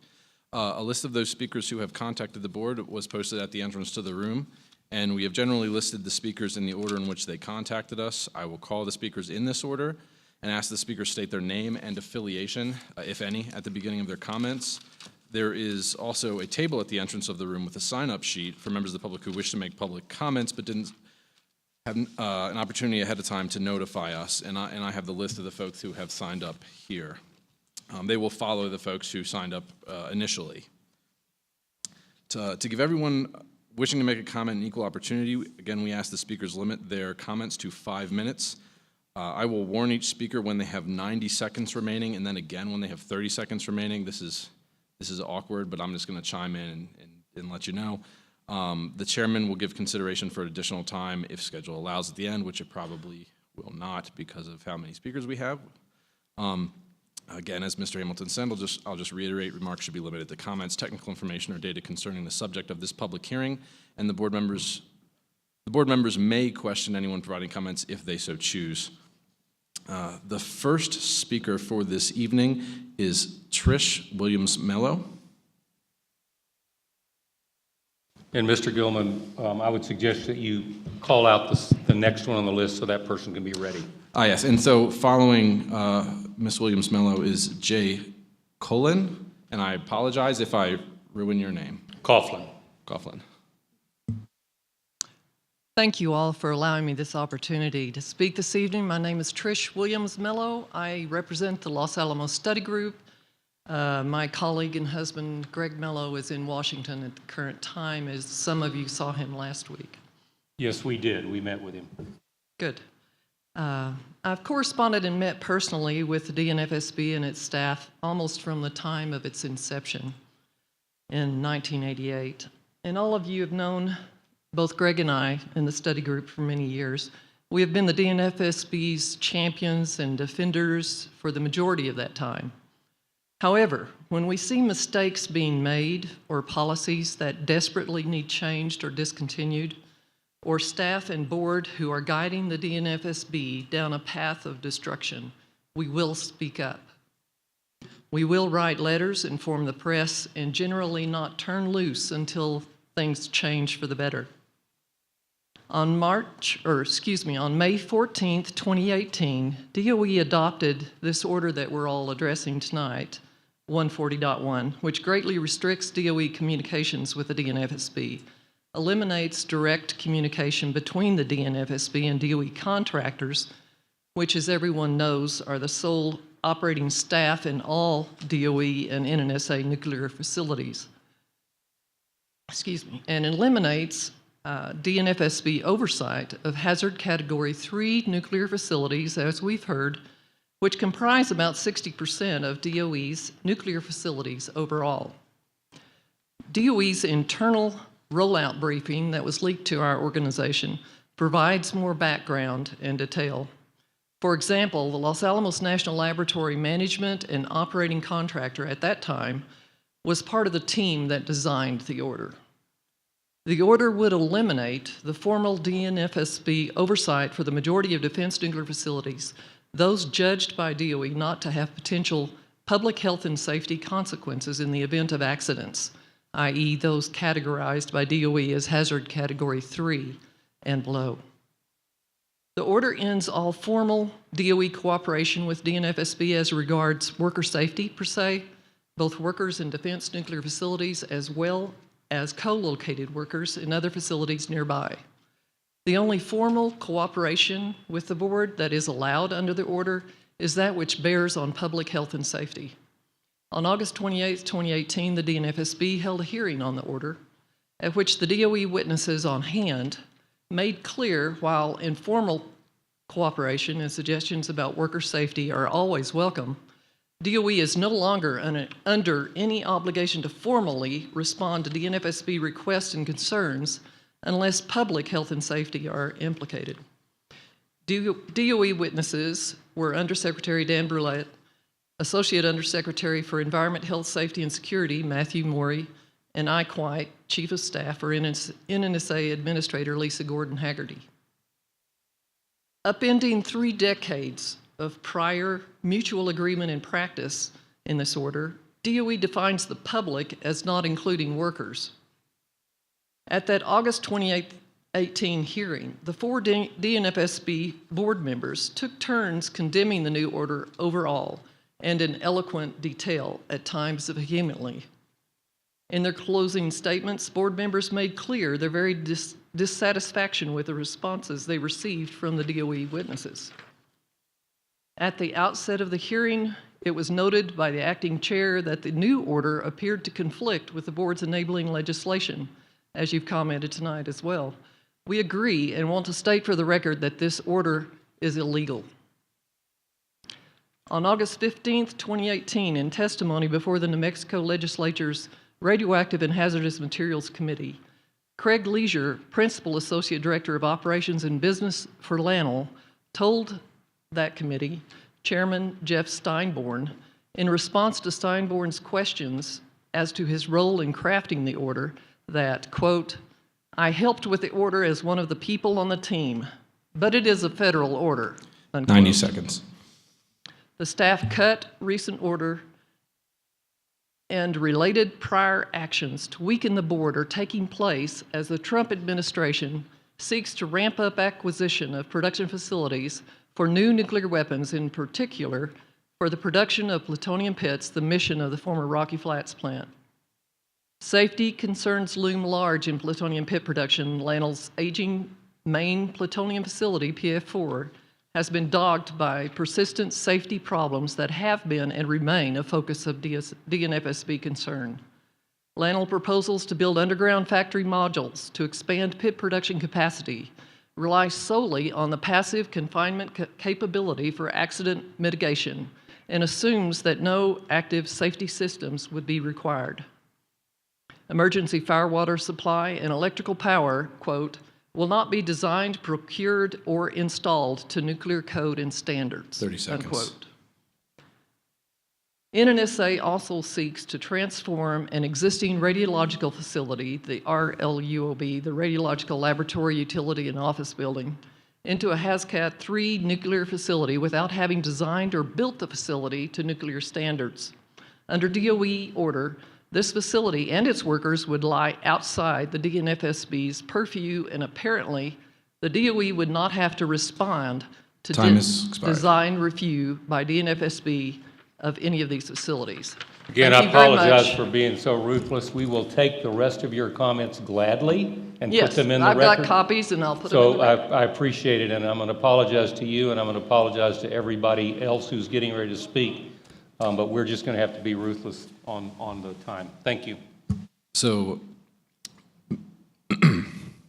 Mr. Glenn, and I'll just remind it, to submit your comments for the record, if you have them physically, you can hand them to the folks at the table at the back, or you can email them to hearing@dnfsb.gov. That's my timer. So I'm Jay Coghlan. That's C-O-G-H-L-A-N with Nuclear Watch New Mexico. And, you know, I'll start with my sincere thanks to the board for coming out here to New Mexico. I and we very much appreciate that. So thank you so much. First of all, I want to submit for the record what I have written on this blue piece of paper. If the audience wants some, they're in the back. It basically asserts that the DOE order is flat out illegal. And I think the board pretty much agrees with me, although of course you're not going to use the word illegal, but you have consistently pointed out how the order conflicts with the board's enabling legislation. So I will simply take that a half step further. The order's illegal. Now, Ms. Connery, who I admire quite a bit, she has focused on the need for the board to have access to pre-decisional documents, and that's what I'm going to focus on as well, and in particular, design documents in facility construction. And she wondered out loud, you know, the DOE apparently has stated that there would be cost savings if they implemented the order. And I want to suggest, and this is kind of cynical on my part, but this is where the cost savings comes in. Because I'm pretty familiar with both the plutonium facilities at Los Alamos and the uranium facilities at Y-12, and it was the single biggest thing that drove up costs at both the CMRR project and the uranium processing facility was the board's expressed concerns over seismic safety. And as a result, NNSA had to abandon, because those costs so dramatically escalated, had to abandon the original designs in both cases. So how can NNSA save money through DOE Order 104.1? Well, it's essentially to kill the messenger, you know, and thereby lower costs in facility construction. And it's my personal suspicion that this is the primary motivation behind DOE Order 104.1, particularly as NNSA seeks to dramatically ramp up plutonium pit production. Now, you know, a lot of us could go on at length about pit production at Los Alamos, and the history of chronic nuclear safety lapses at Los Alamos have come to the light of day mainly because of the board. And again, I think the motivation behind this is essentially to kill the messenger. Now, I'm somewhat astounded when I hear DOE and NNSA officials here say stuff like the order's not going to really change things, and it depends on who does it, and there's a lot of subjectivity, et cetera, et cetera. Well, if the order is not going to really change things, why have it? Withdraw it, you know? But again, I think there's a very calculated reasoning behind this order. And what I think is happening right now, and I've also checked with congressional staff. 90 seconds. How many? 90 seconds. Okay. I think DOE and NNSA is currently soft pedaling the order. And my understanding is that there's not real serious denial of access, but I think that'll change later as soon as the issue dies down a little bit. So I want you all to be on the lookout for that very thing. Now, knowing that I have very little time left, y'all have done such a good job on Los Alamos as far as I'm concerned. Look at the MOX fuel fabrication facility at the Savannah River site, since now they want to convert that to PIP production. There are many allegations of shoddy construction, endemic problems, and in fact, the U.S. government has filed a False Claims Act against the contractor.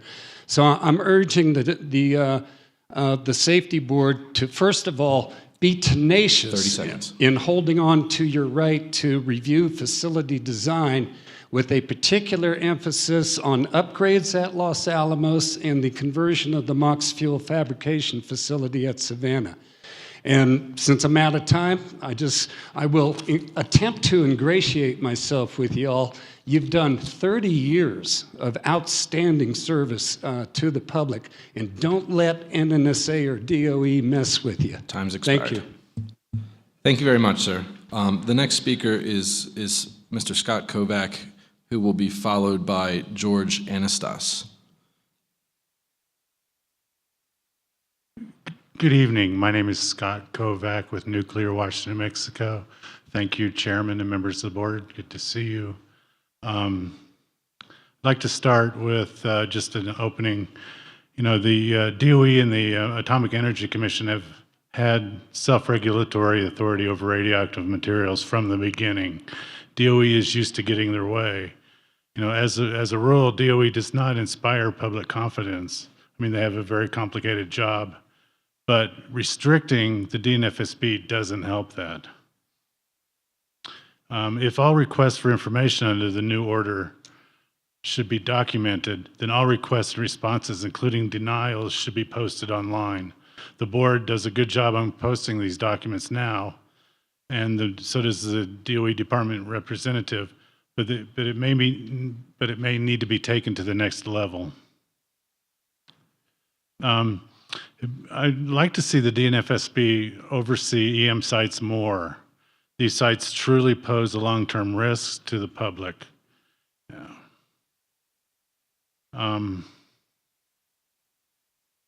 It feels sometimes like DOE is implementing DOE Order 140.1 is specifically for the radiologic laboratory, utility, and office building at Los Alamos. We'll call it the RAD Lab. The RAD Lab is not designed as a hazard category 3 facility. You know, and the environmental assessment listed very many things that could go wrong: fires, explosions, loss of confinement, many things like that. But there are other things besides hazard category 3 that should be taken into consideration for a particular facility, such as throughput. You know, the EPA approved an operational scope of 300 grams of plutonium-239 or equivalent annually. And in addition to that, other things besides just HC hazard category 3 must be taken into account. For instance, the performance category and the seismic design category of the building. You know, as we know, the RAD Lab, when originally completed in 2010, was categorized as a performance category 2 facility, and 2 is the second lowest out of 4 of those categories. But during a reanalysis, the review level earthquake was equal to a 2,500-year ground motion of a PC3 earthquake. The PC3 category is, second less, just below a reactor. So the RAD lab with 400 grams of plutonium, if built today, should be built as a PC3 facility, but it was only built as a PC2 facility back in 2010 because it was originally built with 8.4 grams of plutonium in mind. So we have a nuclear facility, the RAD labs, that meets the minimum seismic requirements for a non-nuclear facility and for the whole building, and only meets the next level of safety requirements for a majority of the building. So all 90 seconds. All hazard category 3 facilities are not created equal. So DOE seems to be maxing out the RAD lab while lessening oversight at the same time. And I would like to see that all existing hazard categories 3 sites should be grandfathered in before this order, if this order continues on, and not be exempt from DNFSB oversight. Thank you very much. Thank you very much, sir. Next is, as I said, George Anastas, followed by Joni Ahrens. I'll cut to the chase here. You all have copies of my 6 pages statement. Based upon over 50 years of nuclear radiation occupational and environmental protection experience in industry, academia, and government, I am unambiguously opposed to Order 140.1 for the reasons articulated in my prepared statement, which you have. For a good fraction of my career, I've been involved with DOE and its predecessor agencies on a variety of issues. This includes the general manager's side of the Atomic Energy Commission. Some of you may be old enough to remember that. In any event, most recently, I've been involved in the safety of the waste isolation pilot plant, including the preventable accidents that occurred in February 2014, plans by DOE to bury 30 or more metric tons of weapons-grade plutonium at WIPP, the attempt by DOE to ignore the actual volume of waste buried at WIPP, and criticality issues at Los Alamos National Laboratory. In 1987, an American hero, John Glenn, introduced Senate 1085, the Senate version of your legislation. I believe Senator Glenn is right now looking down at DOE and shaking his head in disbelief at this attempt by DOE to obviate the DNFSB enabling statute and thus hamstring the board. The order makes it so very easy for DOE and its contractors to hide information, facts hidden in the shadows. They do not want to come to light. A quote comes to mind from The Wizard of Oz, and it perfectly fits this order. Do not look behind the curtain. Indeed, DOE is attempting to place an opaque curtain between what it and its contractors are doing, thus shielding what is going on from scrutiny by the board, Congress, regulatory agencies, states, the media, and the public. It is inescapable that the independence of the board must be protected and enhanced by Congress. Congress, the media, and the public should be outraged by this attempt by DOE to shroud its operations under the opaque mantle of that DOE order. Since its inception, and I met some of the early people, Herb Couch, John Conway, Edson Case, and some of the others, Joe DiNuno. Since its inception, independence and integrity have been the hallmarks of the board.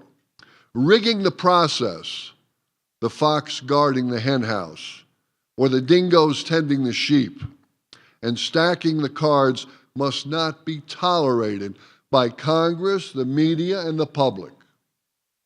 The last time I checked, federal organizations, including DOE, are to follow the rule of law. not the rule of self-serving agency orders drawn up to circumvent the law. 90 seconds. If you have any questions, I have 87 and a half seconds to respond. Thank you very much. Thank you, sir. Next is Joni Ahrens, followed by Don Hancock. Good evening, Mr. Chair and members of the board. My name is Joni Ahrens, and I'm with Concerned Citizens for Nuclear Safety. And it's good to see you all, and thank you so much for coming to New Mexico. I would say, due to the winter weather, a lot of people aren't here this evening, but we know that the record will remain open and we'll be able to provide comments. And congratulations on 30 years. I remember when John Glenn, as George just said, was so instrumental in bringing the board to fruition, and for that we're forever grateful. I wanted to thank you for your questions this evening, and I would respectfully ask that you put some kind of requirement on the speakers to say that they can't give their personal opinions, which some of them did this evening. It reminds me of during the Cerro Grande fire when officials with DOE and with LANL spoke at public meetings and said that it was their personal opinion that they couldn't send monitors up in the plume on planes. It was their personal opinion. I didn't want to hear, the public didn't want to hear their personal opinion. We wanted to hear what their job told them that they needed to do in that emergency situation. So please consider putting that requirement on the speakers as we go forward. So CCNS is particularly concerned about the order restricting access to the HAZCAT 3 facilities, including the RLUB at LANL. Although DOE has stated at all 3 of the public meetings that the order will not be implemented as written, as the public, we know that we can't believe what DOE says. And probably the classic example is that in 2011, in response to public comments about locating nuclear weapons work into other LANL facilities than the RLUB, DOE stated in the final environmental impact statement, the RLUB was not constructed to address the security and safety requirements of HAZCAT 2 or 3 levels of nuclear material. Thus, DOE would not operate RLUB as anything other than a radiological facility, which would significantly limit the total quantity of special nuclear materials that could be handled in the building. As a result, the analytical chemistry and material characterization operations requiring HAZCAT 2 or 3 work could not be carried out in the RLUB. And so now they've increased the amount of plutonium from 8.4 grams, which the facility was designed for, to 400, a 46-time increase, when they told us in 2011 that that would never happen, and it's in the documentation and we'll submit that. We're very concerned about public health and safety and also worker safety. And 90 seconds. Thank you. And would ask you to continue your requests to suspend the order, because we know that DOE, these folks are not, they're not going to be in those positions. It's not the personalities, it's what it says on the paper. So again, thank you so much for coming to New Mexico. Thank you very much. And as I said, next is Don Hancock, followed by John Heaton. Good evening. I'm Don Hancock from Southwest Research and Information here in Albuquerque.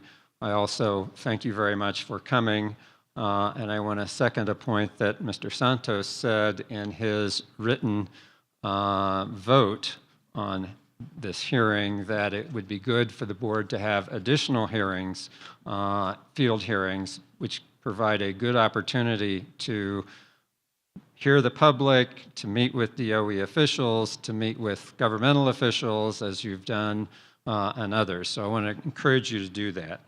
My organization is also part of the Alliance for Nuclear Accountability, which has provided testimony at your 2 previous hearings. I've submitted additional written materials in December and also tonight. But I also want to take to heart Mr. Santos's admonition at the start of this hearing that we not get distracted. And so I want to encourage the board in 4 areas.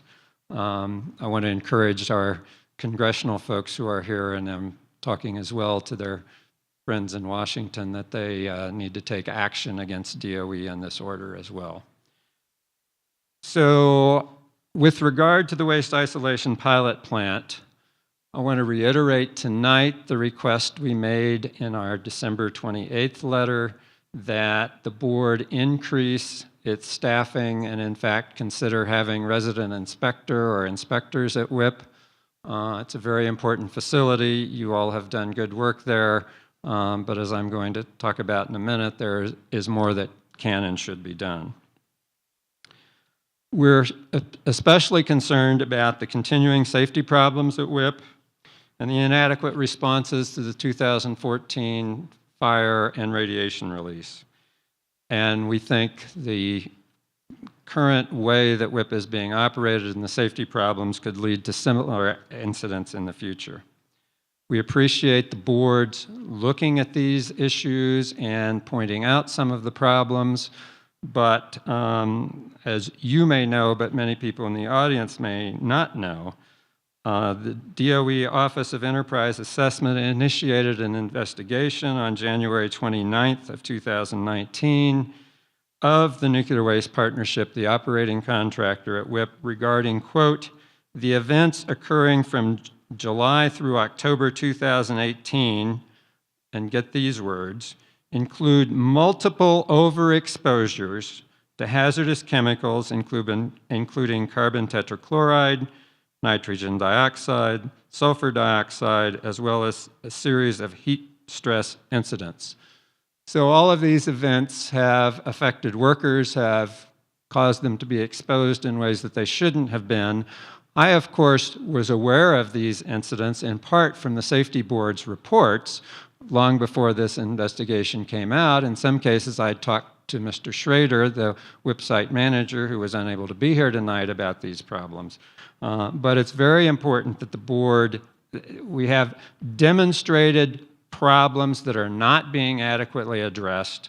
It's very important that the board stay involved. In fact, my next point is I think the board needs to get more involved at WIPP. 90 seconds. Particularly related to increased scrutiny of the new WIPP shaft that's being proposed and the underground drifts. This was originally called a new exhaust shaft. Obviously, we don't need a new exhaust shaft. DOE has now admitted they don't need a new exhaust shaft.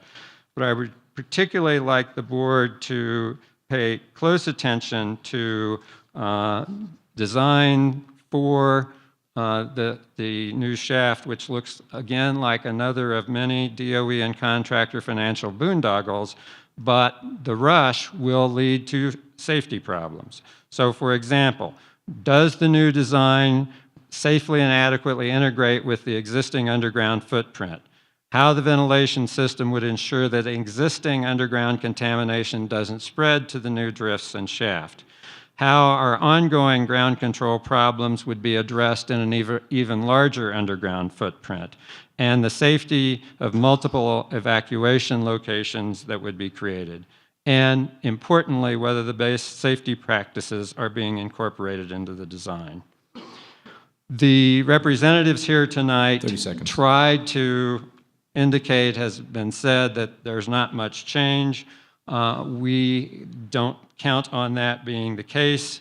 We call upon Congress to take action against DOE and this order, and we ask very much for the board to maintain and increase the effectiveness of the board and staff to protect workers and public health and safety. Thank you. Thank you, sir. Next is John Heaton, followed by Peter Ives. And I'm going to ask our audio-visual team if they could turn down the stage lights while we're listening to public comment, because we'd like to be able to look at folks, but the lights are really starting to be painful on our eyes. And we'll turn them back up at the end.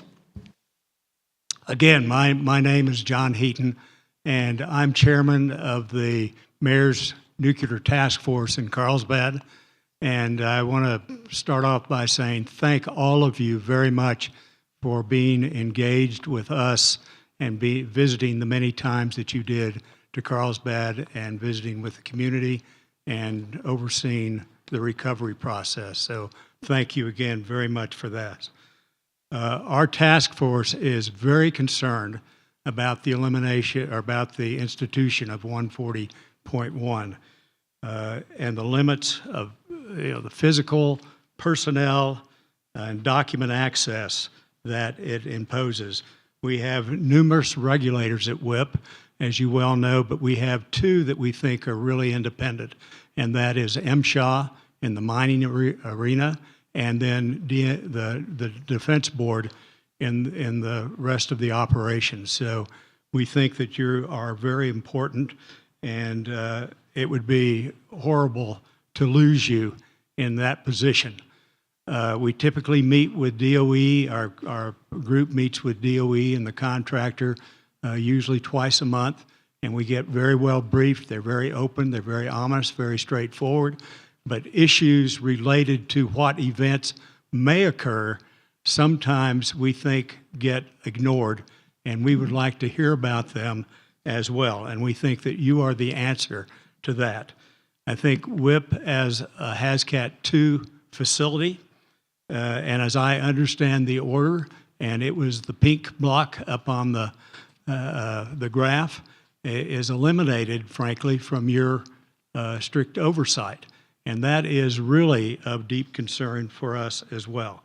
And we think that that restricts, the restriction in that access violates the statutory authority given by the board to protect health and safety. As far as on-site oversight goes of personnel and people, we think that off-site personnel are people that are potentially exposed or have an issue are very, very important. But we also think that the workers on-site are very, very important. They're our friends, our neighbors. They're the people that we go to church with, that we live with. And we think that they are very important as well. And it's my understanding that much of that restriction won't be, or you will not have access to some of the personnel health and safety issues that relate to the workers. So that, we think, again, is inconsistent with the Atomic Energy Act and with long-standing historical precedences that have occurred. Sites have many hazards that have been pointed out, and in fact, since 2011, the board was pointing out the fire hazard at WIP, and to no avail. There was no response to that, and then subsequently the fire did occur. So there are many incidences at sites which are important that aren't necessarily radiologic that you also become engaged in. You had a very good debate about access to information, and we agree with you that you should have access to whatever information you need, pre-decisional or otherwise. Let me make a couple of comments about the fire and RAD safety. While new DSA safety requirements are now in place at WIP, many changes have been made in how materials are viewed and dealing with oxidizers, dealing with whatever. All of those are now in place, but it still takes oversight to make certain that those procedures, processes are actually happening as they should be. The WIP accident, as an example, is going to cost more than $3 billion. And the cost to get back to normal will take about 10 years. So open access is really a must, and cost savings approach for DOE justification versus strong oversight to forge good safety is really important. So in closing, I just think that we're all very interested in you staying in place and doing the job that you were designated to do, and we appreciate what you have done in the past and look forward to working with you in the future. Thank you. Thank you very much, sir. Next is Peter Ives, followed by Eric Vasquez. Good evening. I'm going to save you 5 minutes. My name is Eric Vasquez. Peter Ives is not able to be here this evening, but I'm with the same organization. I am the executive director of the Regional Coalition of Lanel Communities. It's a cooperative alliance of 9 communities in north central New Mexico, all within the Lanel Shadow. And I'm going to read a prepared statement as requested by on behalf of my board members. And first of all, thank you to the DNFSB for being here tonight and to the New Mexico Congressional Delegation for making this hearing happen. We really appreciate this actually being on site in New Mexico for this important discussion. The Regional Coalition of Lanel Communities, or RCLC, is an alliance of 9 local governments in north central New Mexico that are directly affected by Los Alamos National Laboratory. Members of the RCLC board, who all serve as elected leaders in their respective communities, express uncertainty over the implications of Order 140.1 on the ability of the DNFSB to maintain effective oversight and review of DOE facilities. In particular, the RCLC board members are uncertain about the possible loss of on-site access and oversight of NNSA facilities near our communities. The RCLC understands that at the November 28th meeting, DOE stated that DNFSB would still have access to the sites, yet the language of the order, as was discussed earlier tonight in the panel, implies that any such access could be constricted by DOE, NNSA, or any other entity's definition of risk and restriction of access to certain sites. Members of the RCLC request that any rewrite of this order include clarification to ensure DNFSB maintains oversight authority at these sites, as the activities at these sites can directly affect our communities. In addition, the RCLC board members have expressed concerns over the proposed restrictions of access to pre-decisional information, as this information may include issues that are pertinent to our neighboring communities around Lanel. Such restrictions could make it impossible for DNFSB to provide input into DOE decisions that directly affect our citizens' lives. RCLC board members ask for clarification on whether this provision changes the DNFSB's authority to access the information it needs to fulfill its oversight mission. A copy of this statement has been provided to your staff for the official record, and we thank you again for being here this evening. Thank you very much, sir. So next is June Farrell, followed by Anna Hansen.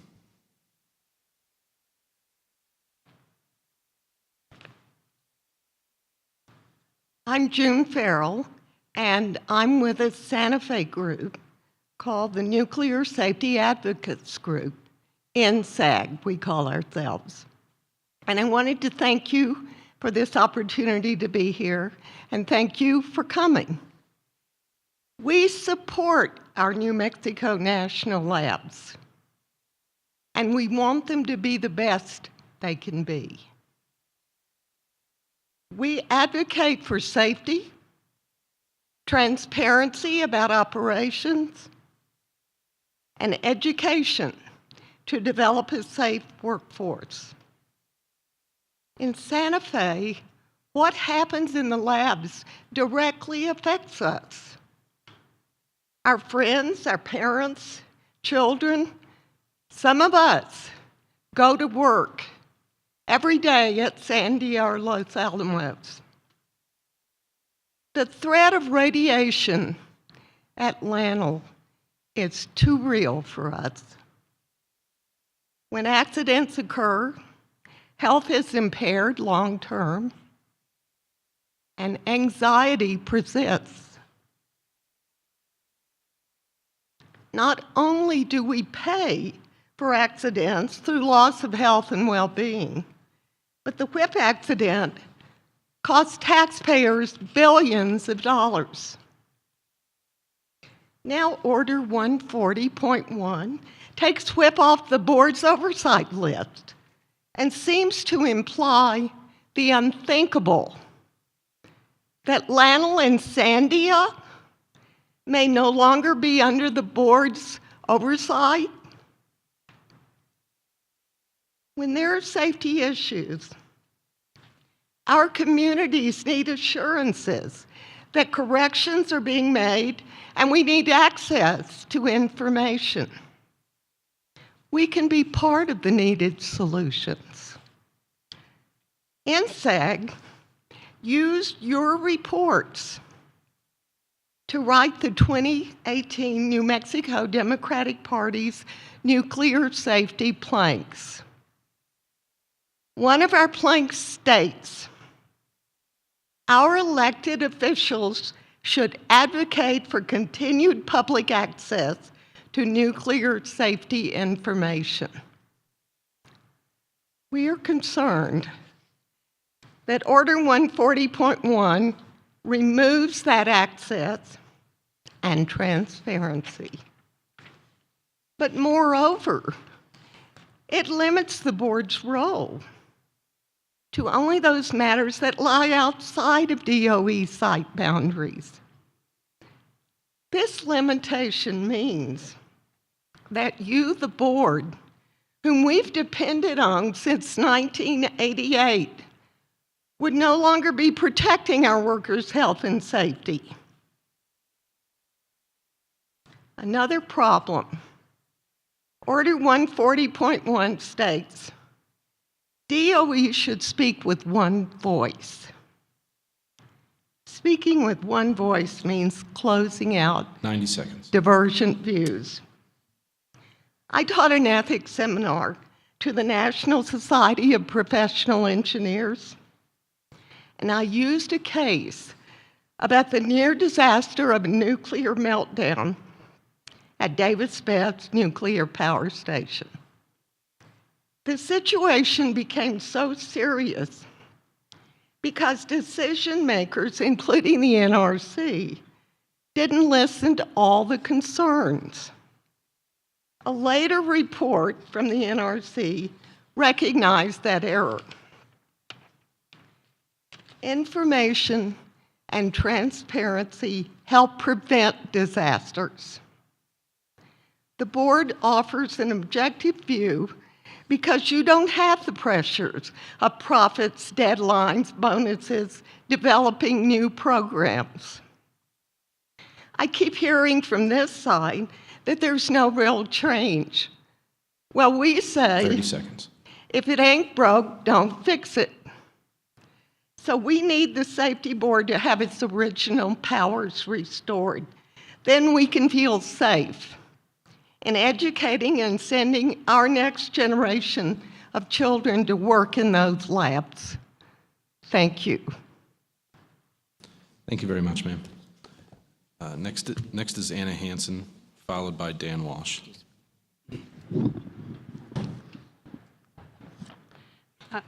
Good evening, Mr. Chair, members of the board. My name is Anna Hansen. I am an elected member of the Santa Fe County Board of County Commissioners. I'm here today on behalf of my constituents in District 2 of Santa Fe County, all of whom live in proximity to Los Alamos National Labs, and a great many of whom receive their water from the county's water utility via the Buckman Direct Diversion downstream from Lannel, and a significant number who work at or near Lannel.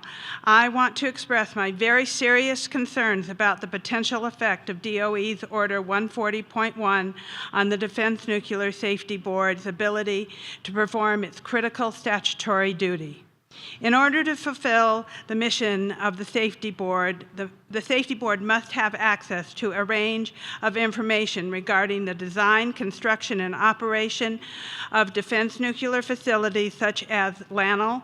My general concern is that Order 140.1 would improperly impede the Safety Board's ability to obtain the information that it needs from DOE staff and DOE contractors in order to fulfill its statutory mandate. In particular, I am concerned that Order 140.1 144.1 could result in DOE or DOE contractors improperly restricting access to and information about the Defense Nuclear Facility to the Safety Board.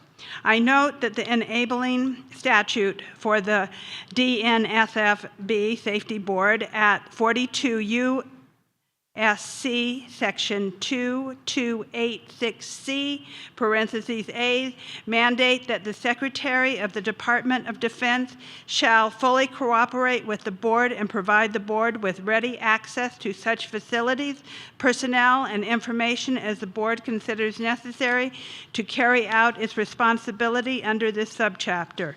It stands to reason that this statutory requirement is there to ensure that the board, its staff, and resident inspectors get the information and the access they deem necessary to fulfill the Safety Board's mission. However, the following provision of Order 140.1 appears to be in conflict with this statutory requirement for cooperation. First, the order at paragraph 4B, parentheses 2, parentheses B, authorizes DOE departmental elements acting at the direction of the Secretary or the Secretary's designee to deny access to information where the person requesting the information does not need such access in connection with his or her duties. This provision appears to grant the Secretary or the Secretary's designee blanket power to unilaterally determine what information the DNSFB Safety Board needs to know to perform its independent advisory function. Second, the order at paragraph 4B, parentheses 2, parentheses 1, appears to improperly limit DNSFB Safety Board access to only complete documents in two key areas. One is where documents contain DOE decisions on safe design 90 seconds. and operations and defense nuclear facilities, with the example given in this document. Third is the order at paragraph 4B that could prevent DOE contractors from responding to otherwise proper requests for information or access to DNSE without formal authorization from a designated DOE representative. Basically, simply stated, amount to a gag rule. Fourth, I'm editing my statement, but I have given it to the stenographer. I also note that the order at paragraph 7H provides a restricted definition of public health and safety that appears to conflict with the provision of DNSS enabling order. I want to thank the Safety Board for coming to New Mexico. 30 seconds. You are the people who are protecting us. You have been the only people who are protecting us, and I am extraordinarily grateful as an elected official to know that you are there watching out for my constituents. It is incredibly important to me. I also want to recognize Senator Udall and Senator Heinrich for making sure that this hearing happened, because without their leadership in this state, we would be in really serious shape. So I am grateful to them for all that they do for us. Time's expired. Thank you very much.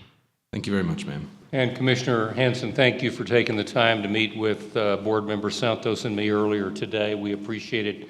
I know you're a busy person, and we appreciate your taking the time. That you took the time to meet with me. Next is Dan Walsh, followed by Paul Grigo.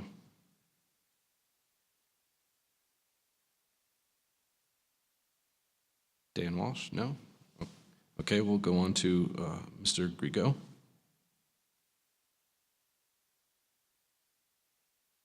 Okay, moving down the list, Dr. Stanley Riveles.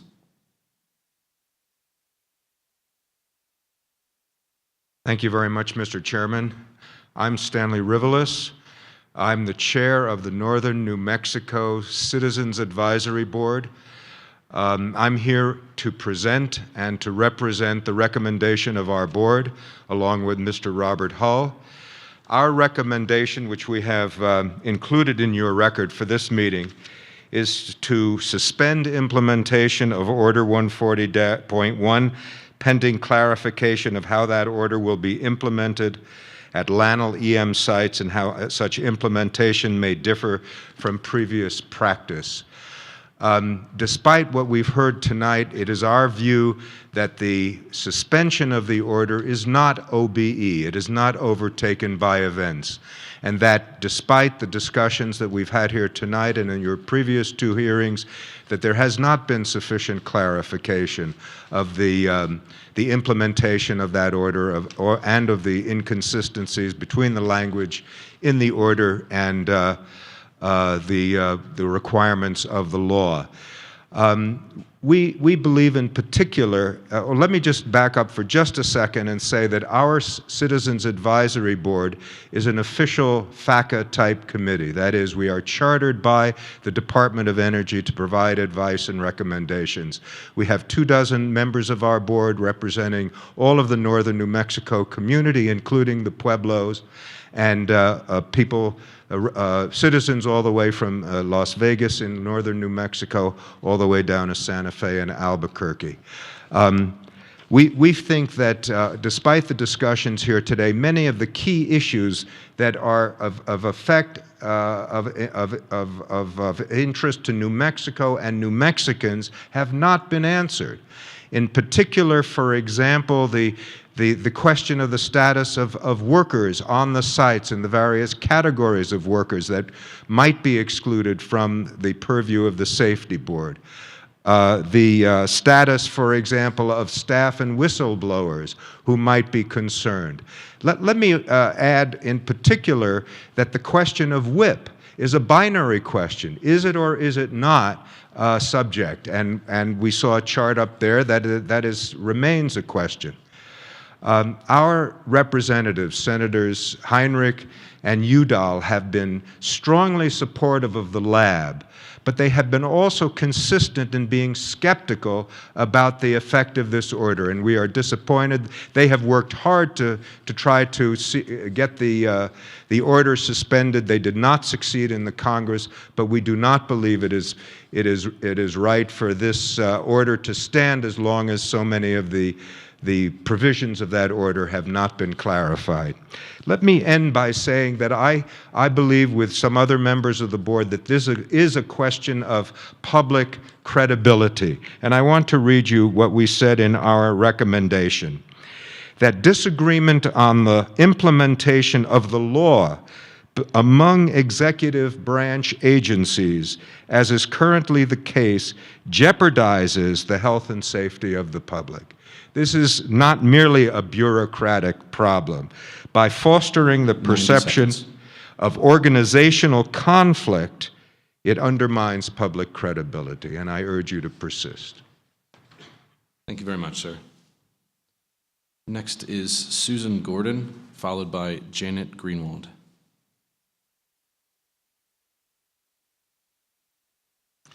Thank you. My name is Susan Gordon, and I'm here tonight representing myself. First, I want to thank the board for coming to New Mexico. Mrs. Roberson, it's been a long time, but we've had communications over the years. I was the executive director of the Alliance for Nuclear Accountability for 17 years. And I have to say how amazing it has always been to work with the board, because you have been open to hearing from the public. And you've been open to hearing from people on both sides of the issues, those supporting the lab and those opposing the lab. And we all are here expressing our support for this board and the importance of your mission. So I share the sentiment that you need to persist. We're here to help you. We helped you with your budgets at one time. We can do it again. And I also wanted to comment on the answers that we got from the panel this evening, and how much of that was reflected in personal statements. You know, I'm not going to change it. We're all going to get along. And we know that that is not, you know, a policy. That is not something that is legal that can stand. And I know other people have commented on it this evening. I really appreciate that point, and I think that it's essential that that get recognized. I don't support this order. I don't think that it should be continued or even looked at as modified. We need to figure out how to stop it and put the responsibility back on the board and let you do your jobs, which you've done exceptionally over the years. So thank you. Thank you very much, ma'am. Next is Janet Greenwald, followed by Marlene Evett. I might be mispronouncing your name for the next person, sorry. Hi, thank you for this opportunity. I'm Janet Greenwald. I'm representing, in part, Citizens for Alternatives to Radioactive Dumping. There's really, in this order, there's a falsity here that you can separate the worker from the public. In the case of WIP, this horrible accident that happened, I can't help thinking that if the supervisor had listened to the workers who said, you know, there's something wrong with this drum. There's smoke coming out of it, and the supervisor hadn't said, "Oh, just put the top on; it'll be fine." You know, through the years, I've been involved in monitoring these sites forever, and have been a confidant of people who work at these sites. WIP, Rocky Flats, and Lannel. And two things happen that make it difficult for workers to come forward, and this seems like now there's going to be another hurdle. First of all, the Department of Energy, there is not an atmosphere of openness. People are oftentimes afraid to come forward. They're afraid for their jobs. And oftentimes the people that really have the information are the people that are at the bottom of the stack. And there's that. And then there's the culture. And the culture is, you know, see no evil, hear no evil, say no evil. I mean, through the years, I've gotten calls from people that their families are in terrible positions health-wise. And I say, well, you know, you can talk to someone about this. And they'll say, well, we would be pushed out of our group of friends. We all work at the lab together, and even though we're dying, even though there were mistakes made that we know about, we're not going to come forward. So there are two hurdles, and now we have a third hurdle here. And it endangers all of us that the workers don't feel that they can speak out. And as I say, it's a false separation. We can't be safe, we the public, unless the workers are able to come forward and say, there's a problem here. There's something has to change. So I want to thank you again for this opportunity to speak. And I'm just hoping that my grandchildren live right downwind from Los Alamos, and my oldest grandchild is 12 now, and 90 seconds. I know that I'm going to have to tell her soon about all this stuff that goes on at Los Alamos and stuff like that, and I'm just hoping that I can say sincerely to her that we are all trying to be as safe as we can with these dangerous materials that are just down the pike from where she's growing up. Thank you. Thank you very much, ma'am. Next is Marlene Perrott, followed by Barney McGrath. Good evening. I'm Sister Marlene Parrott, and I come here trying to be a voice for peace. And nuclear weapons and the production of nuclear weapons, in my point of view, has been a sign of tremendous destruction. And I thank you for being here, because for many of us, you're the only ones that can be an extension of our consciousness and speak for the future.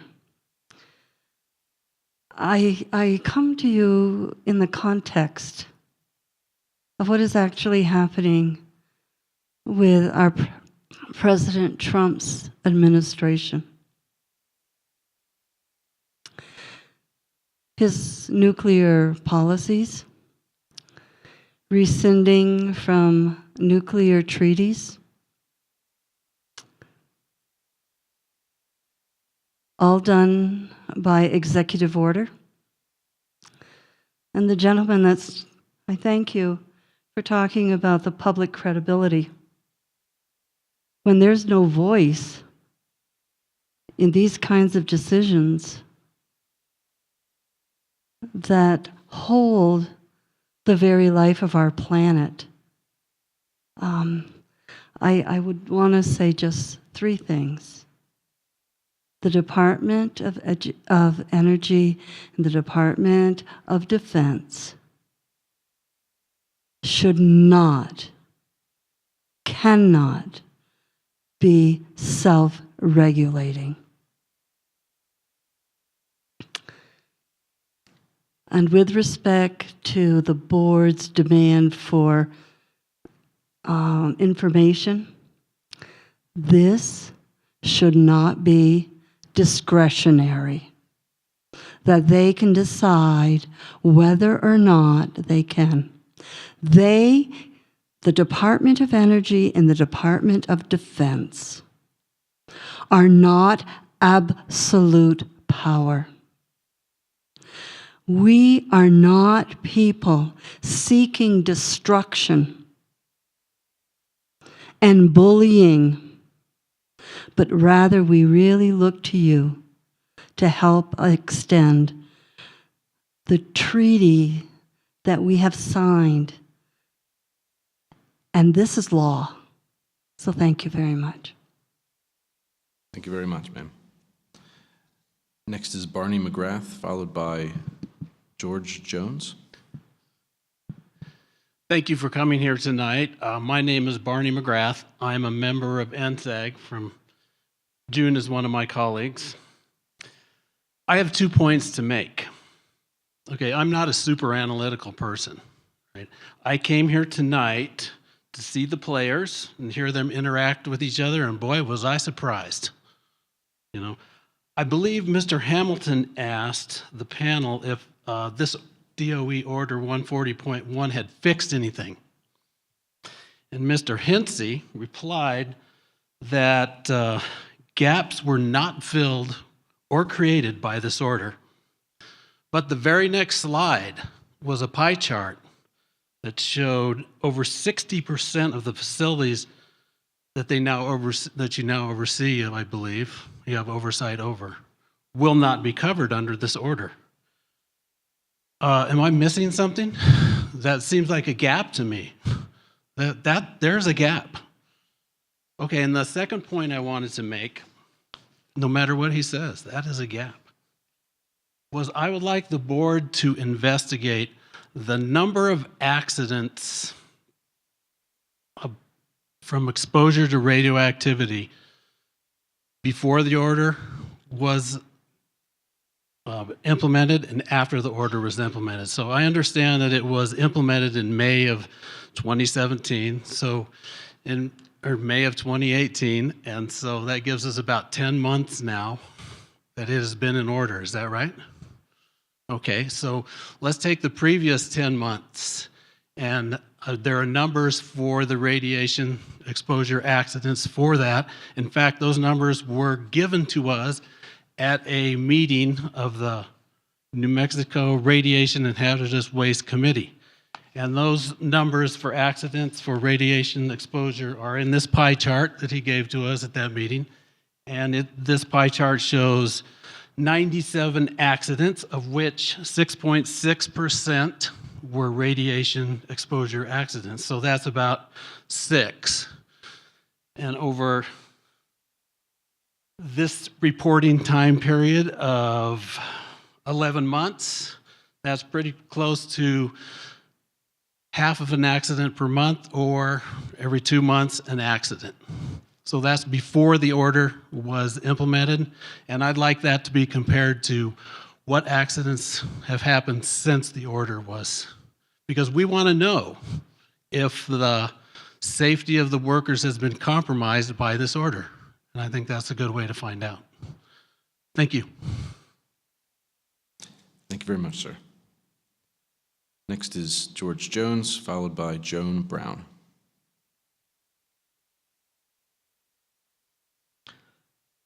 So I am George Jones, and I'm also with the Nuclear Safety Advocates Group. I live in Santa Fe. I'm a CPA in both Texas and New Mexico. I started my CPA career with one of the major public accounting firms, an international firm. That firm had a very rigorous quality assurance process that it conducted on every audit, no matter how big or small. The process was predefined. It was not something you did just once. It happened several times during the course of the audit, and it involved a partner from another office coming down, somebody who had experience with that same industry, and they would have a lot of pointed questions. What were you looking at? What were you not looking at? What were your findings are so far? What kinds of things could we tell our client that would help them to strengthen their financial controls? Now, as far as I know, nobody has ever died from a bad audit. A few guys have gone to jail, but nobody has actually died. But the nuclear facilities, nuclear weapons, nuclear waste, transportation of nuclear materials, people can die, and people have died actually in the history of our country from accidents associated with those events. We have been very lucky so far. We have not had a Chernobyl. We've not had something like what happened in Japan. We have had some near misses. We've had 3 Mile Island, Davis-Besse, Hanford, and you guys will know far more incidents than I'm aware of. To say that we haven't had an accident of size so far is the same kind of logic that was applied to the Space Shuttle program. It's the kind of logic that overlooked the O-rings on Challenger, and it's the kind of logic that said the foam has been falling off all the time and hitting the wings of the shuttle, and never has anything happened thus far. So here's my final comment, and that is that if we can be spending $5 billion to build a wall, to keep out a few Mexican gangs, we can throw $500 million at this board to strengthen their resources, improve their scope and capabilities, so that we don't have that tragic accident one day. Thank you. Thank you, sir. So the next speaker, who is the final signed-up speaker, is Joan Brown. Good evening, Chair and Board. My name is Joan Brown. I'm a Franciscan sister, and I'm here speaking for myself. And as I've been sitting here, I think I might be speaking too for all of those mothers and fathers who are putting their children to bed tonight, or those grandparents who are doing the same, who have made dinner for their families, who are living near the labs here and the facilities that you so graciously and diligently have had the responsibility to oversight and for all of those other places throughout the country. It's a very incredibly important position that you're in, and I'm so grateful that there is that oversight in an age where there's less and less oversight to protect citizens and workers. They say pictures are worth 1,000 words, and I think the two graphs that are shown here in this handout are quite significant. If the public saw these and knew what powers were being taken away from you, which have been delegated to you, I think they would be appalled. Also very concerned that WIP is no longer going to be under your purview, and that's of a real concern. So I guess as just an ordinary citizen, I would say stand firm. All of those parents, grandparents, children, all of us are really depending upon you, and we're grateful for our legislators and who have tried to address this order of 140.1. As a layperson, it seems to me like what's happening is illegal. If it needs to go to the courts, whatever you need to do and whatever support you need from us to stand firm as being an oversight board for the well-being, human rights of the people that are concerned, we are behind you and very grateful. Thank you. Thank you, ma'am. That does conclude the folks who have signed up in advance. We do have approximately 20 minutes remaining of the public comment period. If there's anyone who wishes to give a comment at this time, you can approach the microphone. We'll give you an additional 5-minute period. Mr. Hamilton. Ma'am, just please state your name and any affiliation you might have. Sure. Good evening. My name is Leona Morgan, and I'm with an organization called the Nuclear Issues Study Group. And I think tonight I'm mostly representing myself. I'm an indigenous person from the Diné people of the Southwest. You may know us as the Navajo Nation. And I just wanted to say thank you for coming to Albuquerque and hearing us. It's always nice when we have hearings in the communities that are most affected. New Mexico has been severely impacted by the nation's defense programs. And I've never met any of you guys. I hope you continue to exist, and maybe someday I would be honored to work with you in the work that you do. It seems like from a quick Google search, I just Googled the mission of the DOE, and I know about the DOE and the DOD, and as far as I know, they don't care about people, and it's not within the mission statement that they have any concern or that they're charged with public health and safety, which is your role. And so I think it's imperative that this board continues to exist because we do need checks and balances and oversight. As an indigenous person and a person of color, I can just speak only to the history that I know about the impacts from the DOE, especially, it's probably not considered a nuclear facility right now. The uranium mines of the past that have been abandoned.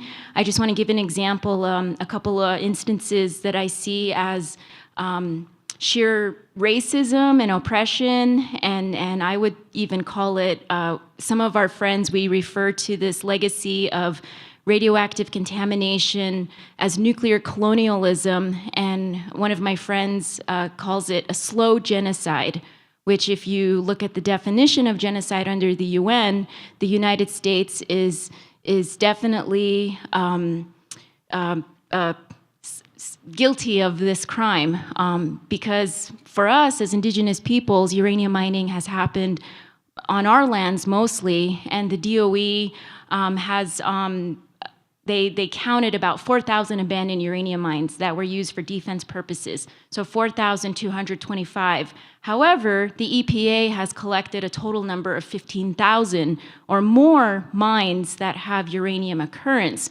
And so we see this as the DOE, not taking full responsibility for the impacts that have been caused by uranium mining. And another instance of racism that was, if you look at the weapons program, there's several instances of racism that the DOE has committed. And I think your board should also include this in future responsibilities, such as the weapons testing of Nevada. The Western Shoshone people can no longer return to their homelands because of the 900 plus tests that were done there that also affect the entire country, but also the Marshall Islands people. Of course, we all know some of the stories and the horrible instances of what has happened to their health and their public safety, which is the responsibility of the United States.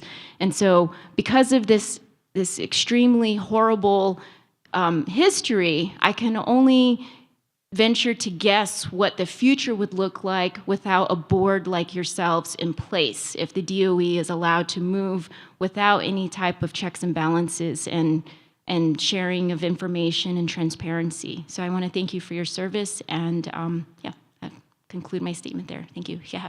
Thank you very much, ma'am. Ms. Hassan? George Anastas, 2 questions for the board and then a comment. How many technical staff are there on the board? This includes the resident inspectors and headquarters. What are we talking about, 50, 60? Again, sir, we're not going to take questions tonight. We'll take them for the record, but I don't want to go down that path, so I'd ask you to just make your statement. All right, the statement is, it's my understanding that the technical staff is less than 100, and your budget is probably less than $15 million. And so my statement is that you all should go and ask for more money, because the efforts going on in the DOE complex requires boots on the ground and lots of technical expertise. That's my comment. Thank you very much for coming. Thank you, sir. Good evening. I didn't intend to speak, but I'm going to since we have a few minutes. My name is Barbara Grothus. I grew up in Grothus, and I grew up in Los Alamos. We're reminded here tonight that the accident at WIP happened in 2014, which was apparently when the prior legislation that dictated what you were allowed to do and inspect and see was still in place.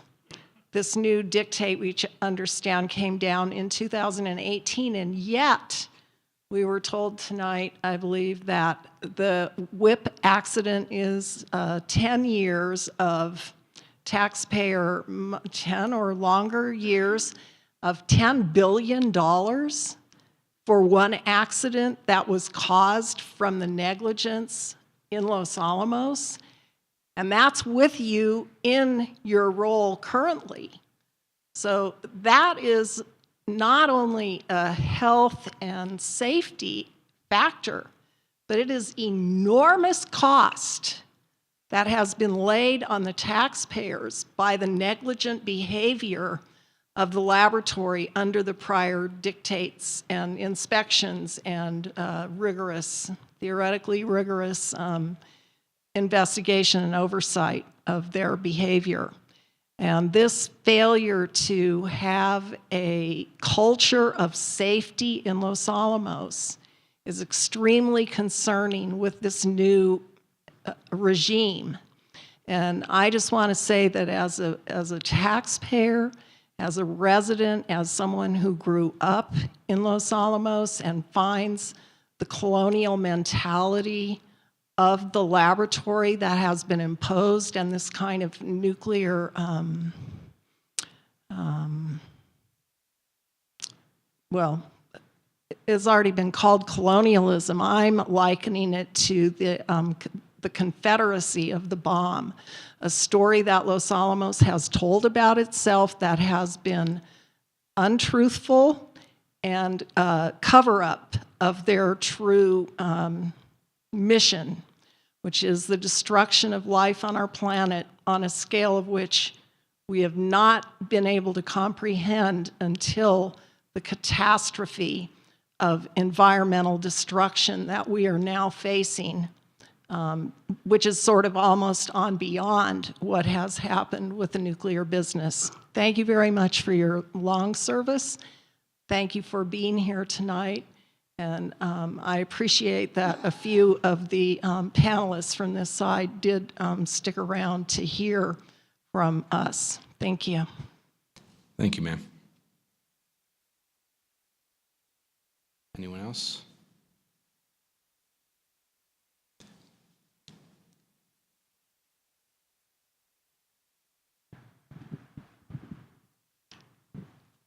My name is Karen Bonim.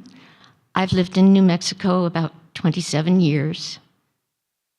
I'm 76. I remember when I was about 12, or maybe younger. My mother told me that the AEC, the predecessor of DOE, was lying to the American people in saying that the development of nuclear weapons was safe, that there was no danger to the public from nuclear weapons testing. I grew up drinking milk from cows at a small dairy a quarter-mile from my house, and of course it never occurred to me that there might be strontium-90 in the soil and in the grass and in the hay that those cows ate. I met a woman, a Diné Navajo woman, who said that they were never given an explanation, but government people came to her home and asked her parents to save her baby teeth for examination. And she's pretty sure they were being analyzed for strontium-90 content and perhaps other radioactive substances. This is the world I grew up in. When I was a senior in college, the Atmospheric Nuclear Test Ban Treaty was finally signed. And I was so relieved. I had worked in my own way towards that by organizing talks at my college and trying to spread awareness about how dangerous those tests were.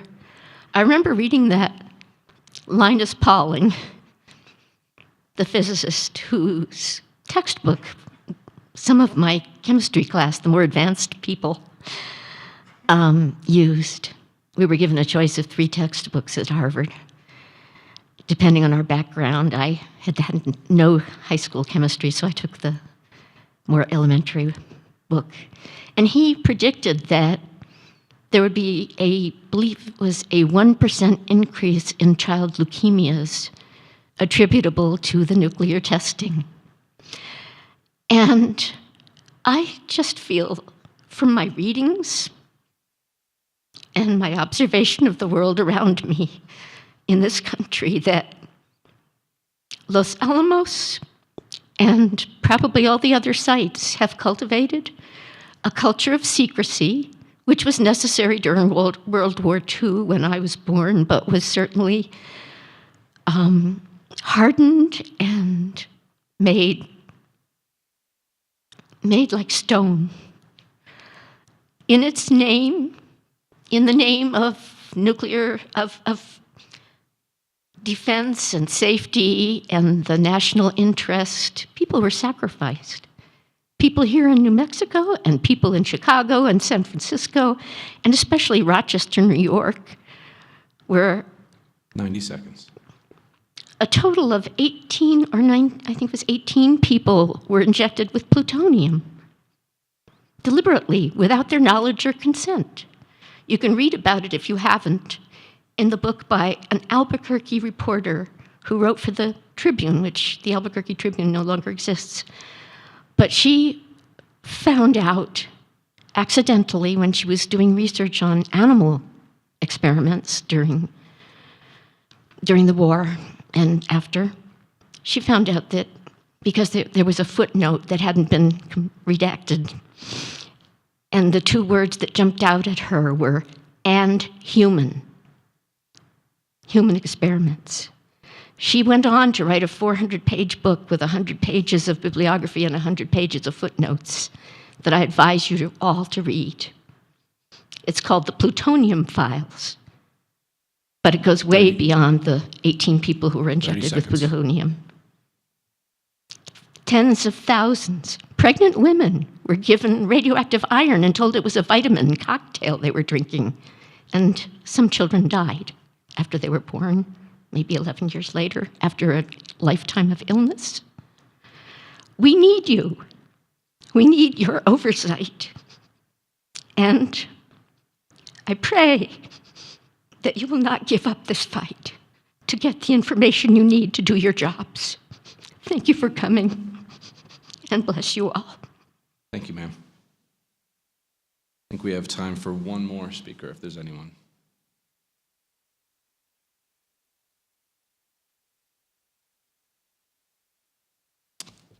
Hearing no more speakers, I would like to again thank each and every one of our public commenters for coming and speaking, and each of you for attending. And at this time, I will turn the proceedings back over to Mr. Hamilton for closing remarks.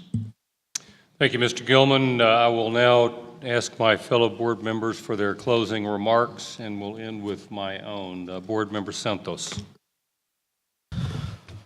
Thank you, Mr. Chairman, fellow board members, members of the public, for your great comments and insights. They mean a lot. And you have my commitment to continue to work for the public health and safety. That's what we're here about, public health and safety of everybody. So I'm not getting caught up in labels or constructs. It's the health and safety of everybody. And I'm not gonna be distracted by orders or rules, or we gotta do our jobs. So I was reflecting on one of the best ways to really have a fulfilling and meaningful life is by serving others. So we, the NFSB board members, our excellent staff, and all the DOE federal employees that are associated with the Defense Nuclear Complex, we have been given a great opportunity to serve others. By being public servants, public trust have been placed on all of us. And with it comes great responsibility, especially when dealing with the complexities of nuclear safety. So my message is to all our federal employees, including myself, the board, and DOE employees. Our actions should always be commensurate with that responsibility given to us. And our actions should be designed and implemented to increase public confidence, credibility, and trust, not less. Today is Order 140, and it is not an action in the direction of increased trust and service to the public. I am convinced DOE and its leadership can still achieve its goals of increased accountability for its safety responsibilities without eroding public trust, creating anxiety, and without challenging the rule of law.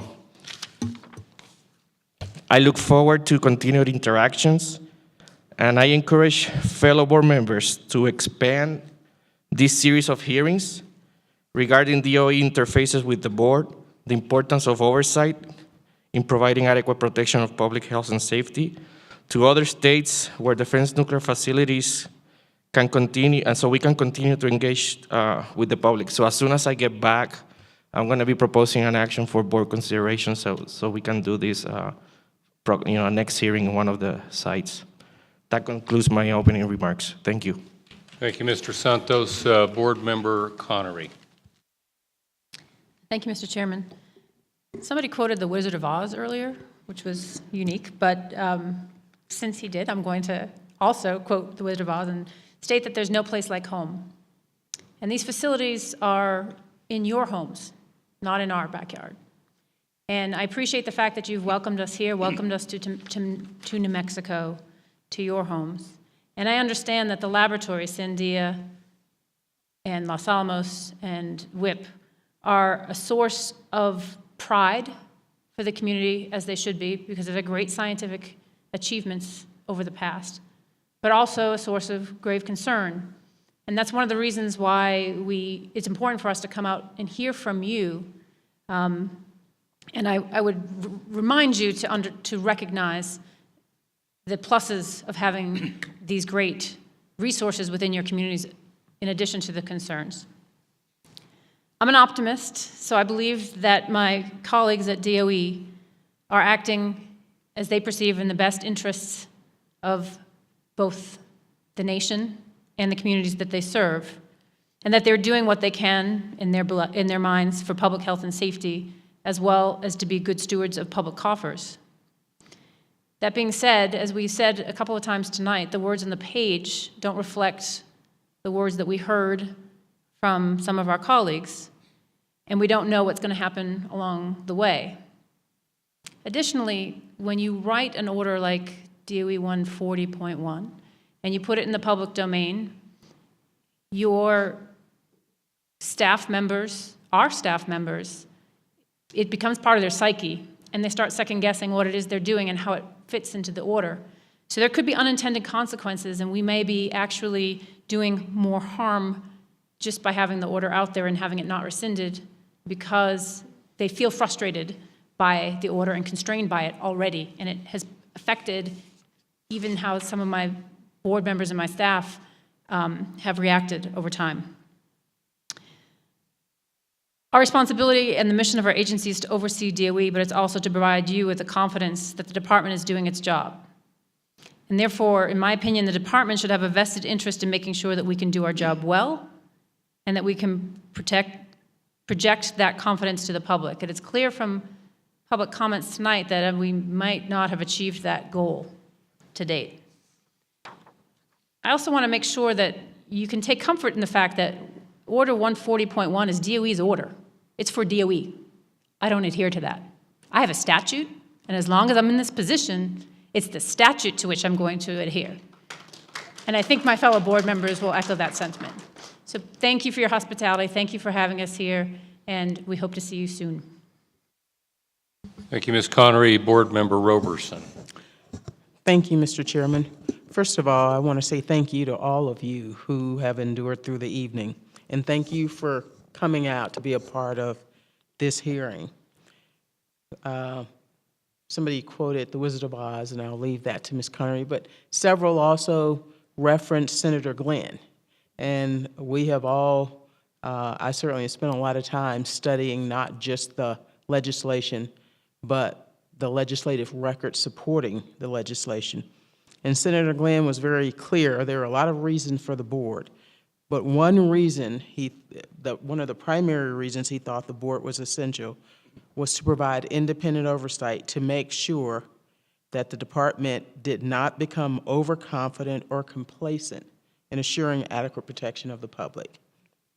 I thank you for your confidence in the board and continuing to perform that role, and we will continue to persevere.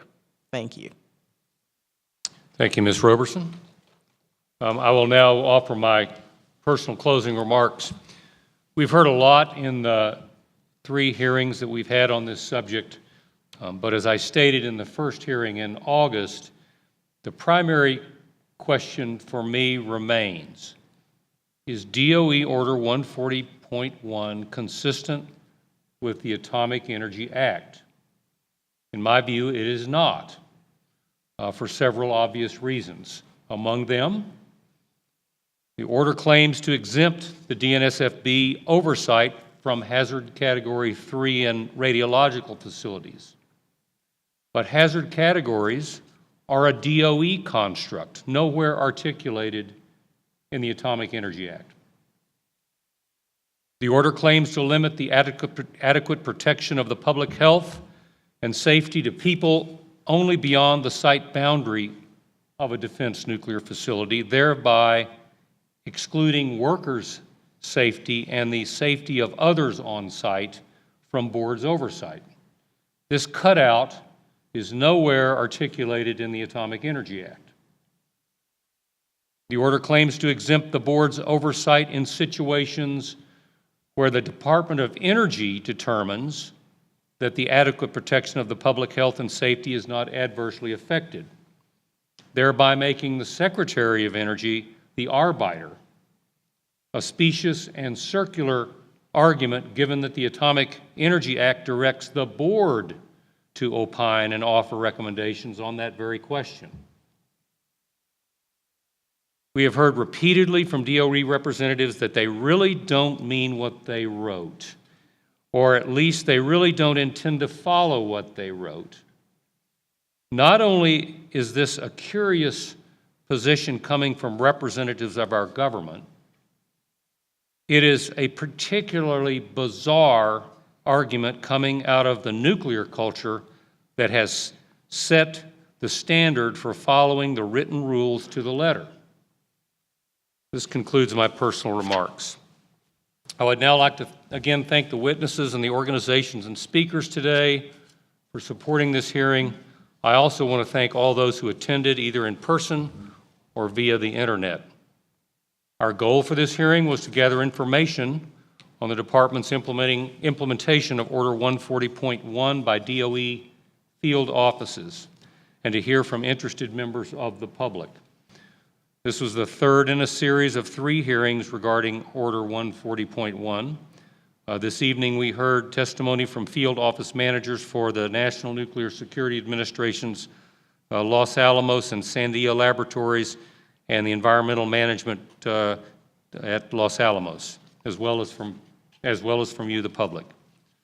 The board will consider the information gathered this evening to inform any actions that we may have regarding these issues. Once again, I thank everyone for participation. The record of this proceeding will remain open until March 21st. This concludes this public hearing of the Defense Nuclear Facilities Safety Board. These proceedings are closed.